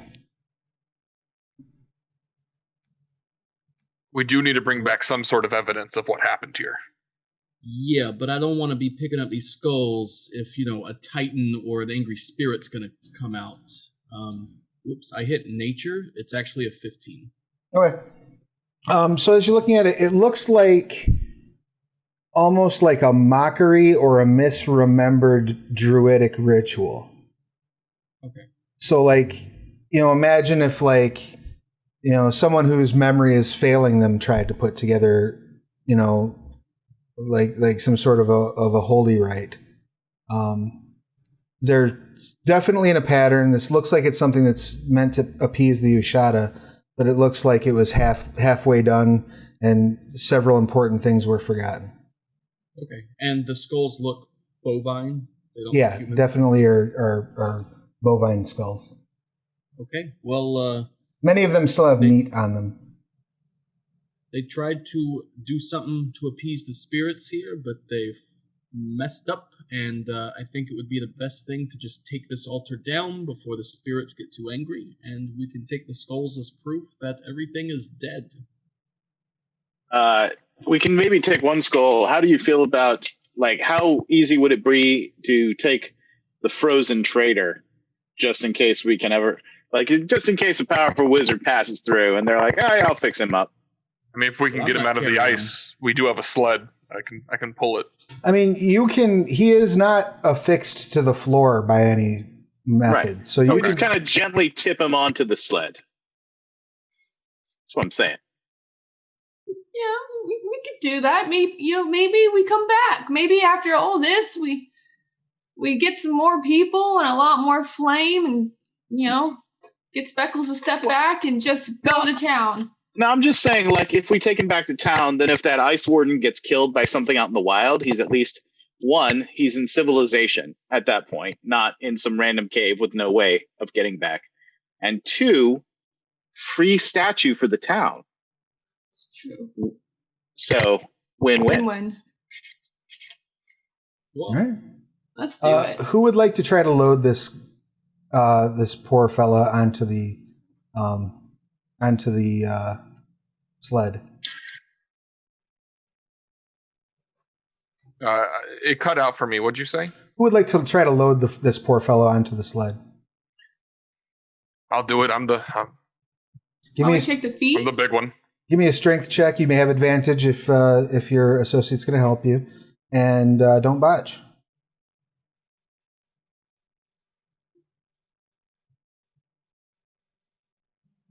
Oh yeah, you're good. Okay. Yeah, I was really worried dude was about to shatter. Oh, shit. No, you load him onto the sled and you manage to get free and clear far enough away to where you feel comfortable taking a rest. You recuperate and go back to town, telling the tale of this maddened ice warden that for some reason was behaving strangely. And you've presented this statue as proof and as a gauge for if the ice warden is to die. Congratulations on surviving the Cavern at the Obelisk. Any questions, comments, complaints, or concerns about tonight's session before we wrap things up? No, that was a lot of fun. Yeah. Thank you. Yeah, thank you. Thank you. Game. We made it out alive. You did make it out alive. I'm impressed, and thank you for joining me to run through this. Just a quick note I want to make sure everybody's aware of. This adventure will be showing up at the Sluritian Vault as soon as I get it written up and formalized. But right now you can, if you want to check out adventuring in the frozen north of the Scarred Lands, you can pick up Frostlands of Fenrilik at Drive-Thru RPG. It is currently available in print on demand and PDF. I'm going to go ahead and throw that link in the chat. And we have opened this up for community development. So if you want to create your own adventures, create your own NPCs, create your own subclasses or race variants that are designed for use in this frozen north, you can do so and put them up for sale at the Sluritian Vault. So I would like to invite everyone to do so. Before we head out, I do want to give everybody one last chance to say their goodbyes, promote anything you want to promote, and tell people where to find you on social media. We started off with Ingrid last time, so let's start off with Speckles this time around. Please give us your pertinence and where we can find you. If there's anything you want people to check out, let us know what that is. Yeah, I had a lot of fun tonight. This was a fun adventure. You guys were really fun to play with. I think my Twitter is under the name Speckles Zuckervater Ryan, which, if you know German, means cotton candy. Zuckervater does. You can also find me on Instagram with that title. I think those are the only two social media platforms I use a lot. I write a little bit for Drive-Thru and DM's Guild. You can find some stuff on there. Nothing's super professional because I don't have a lot of time, but if you want to download something I have for free or for like $1 and give me feedback on it, I would absolutely love that. And my website is linked in my bio on Twitter. Sweet. Beautiful. Definitely go check that out. And next up we have Einar. Give us your pertinence and anything you might wish to promote, please.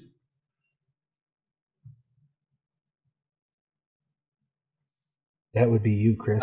Yeah, sorry. took like a quick second there. Hi. So I'm Chris Tang. You can find me at Chris Tang Writer on Twitter.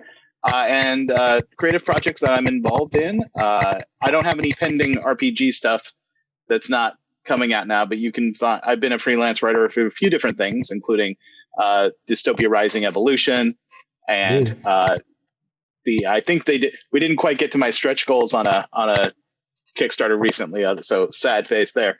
But I also am involved as an associate editor at the Cast of Wonders podcast, which is a young adult fiction podcast. So please check that out. I'm also involved as the chief editor for LARPing in Color, which is a nonprofit organization that helps bring diversity and sensitivity readers to live action role-playing games. So give that a search and check those out. Thank you so much. And definitely I'll throw the link up to Dystopia Rising Evolution up in the chat. Definitely check that out. If you're a fan of the Dystopia Rising LARP, it's the tabletop extension, adaptation, I guess would be. Yeah, it's weird. So Dystopia Rising was originally a tabletop. Right. And then the same creators made a LARP version of it, which is definitely the more famous iteration.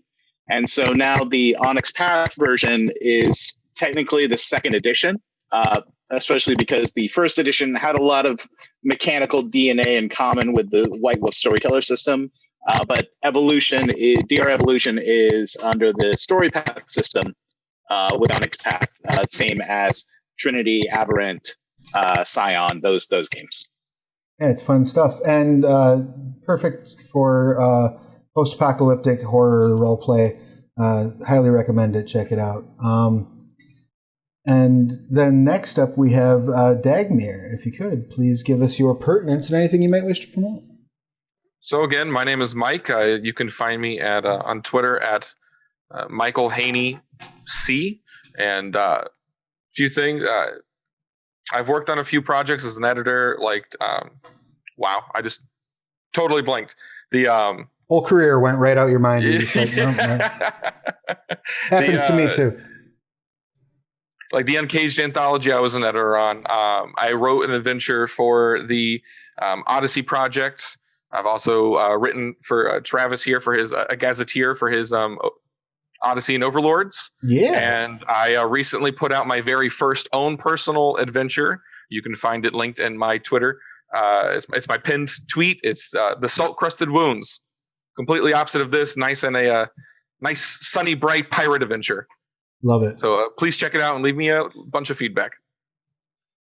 Excellent. Please do. I will. Oh, and thank you everyone for letting me play with you. Oh, thank you. It was a great time to have you. This was a blast.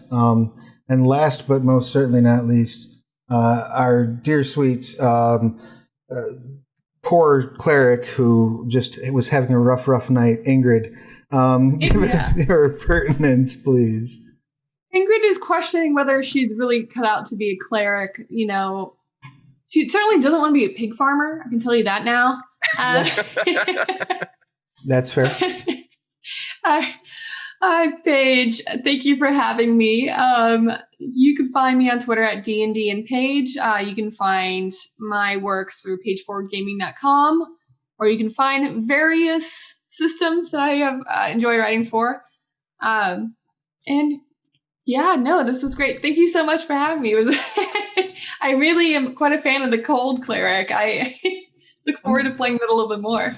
I'm glad you had a good time. And yeah, it was. I'm glad you were able to make it. It's been a long time since we've had a chance to sit at the same table. And I think last time you were running a playtest, I was playing in it. So to give you an idea how long ago that was. Yeah.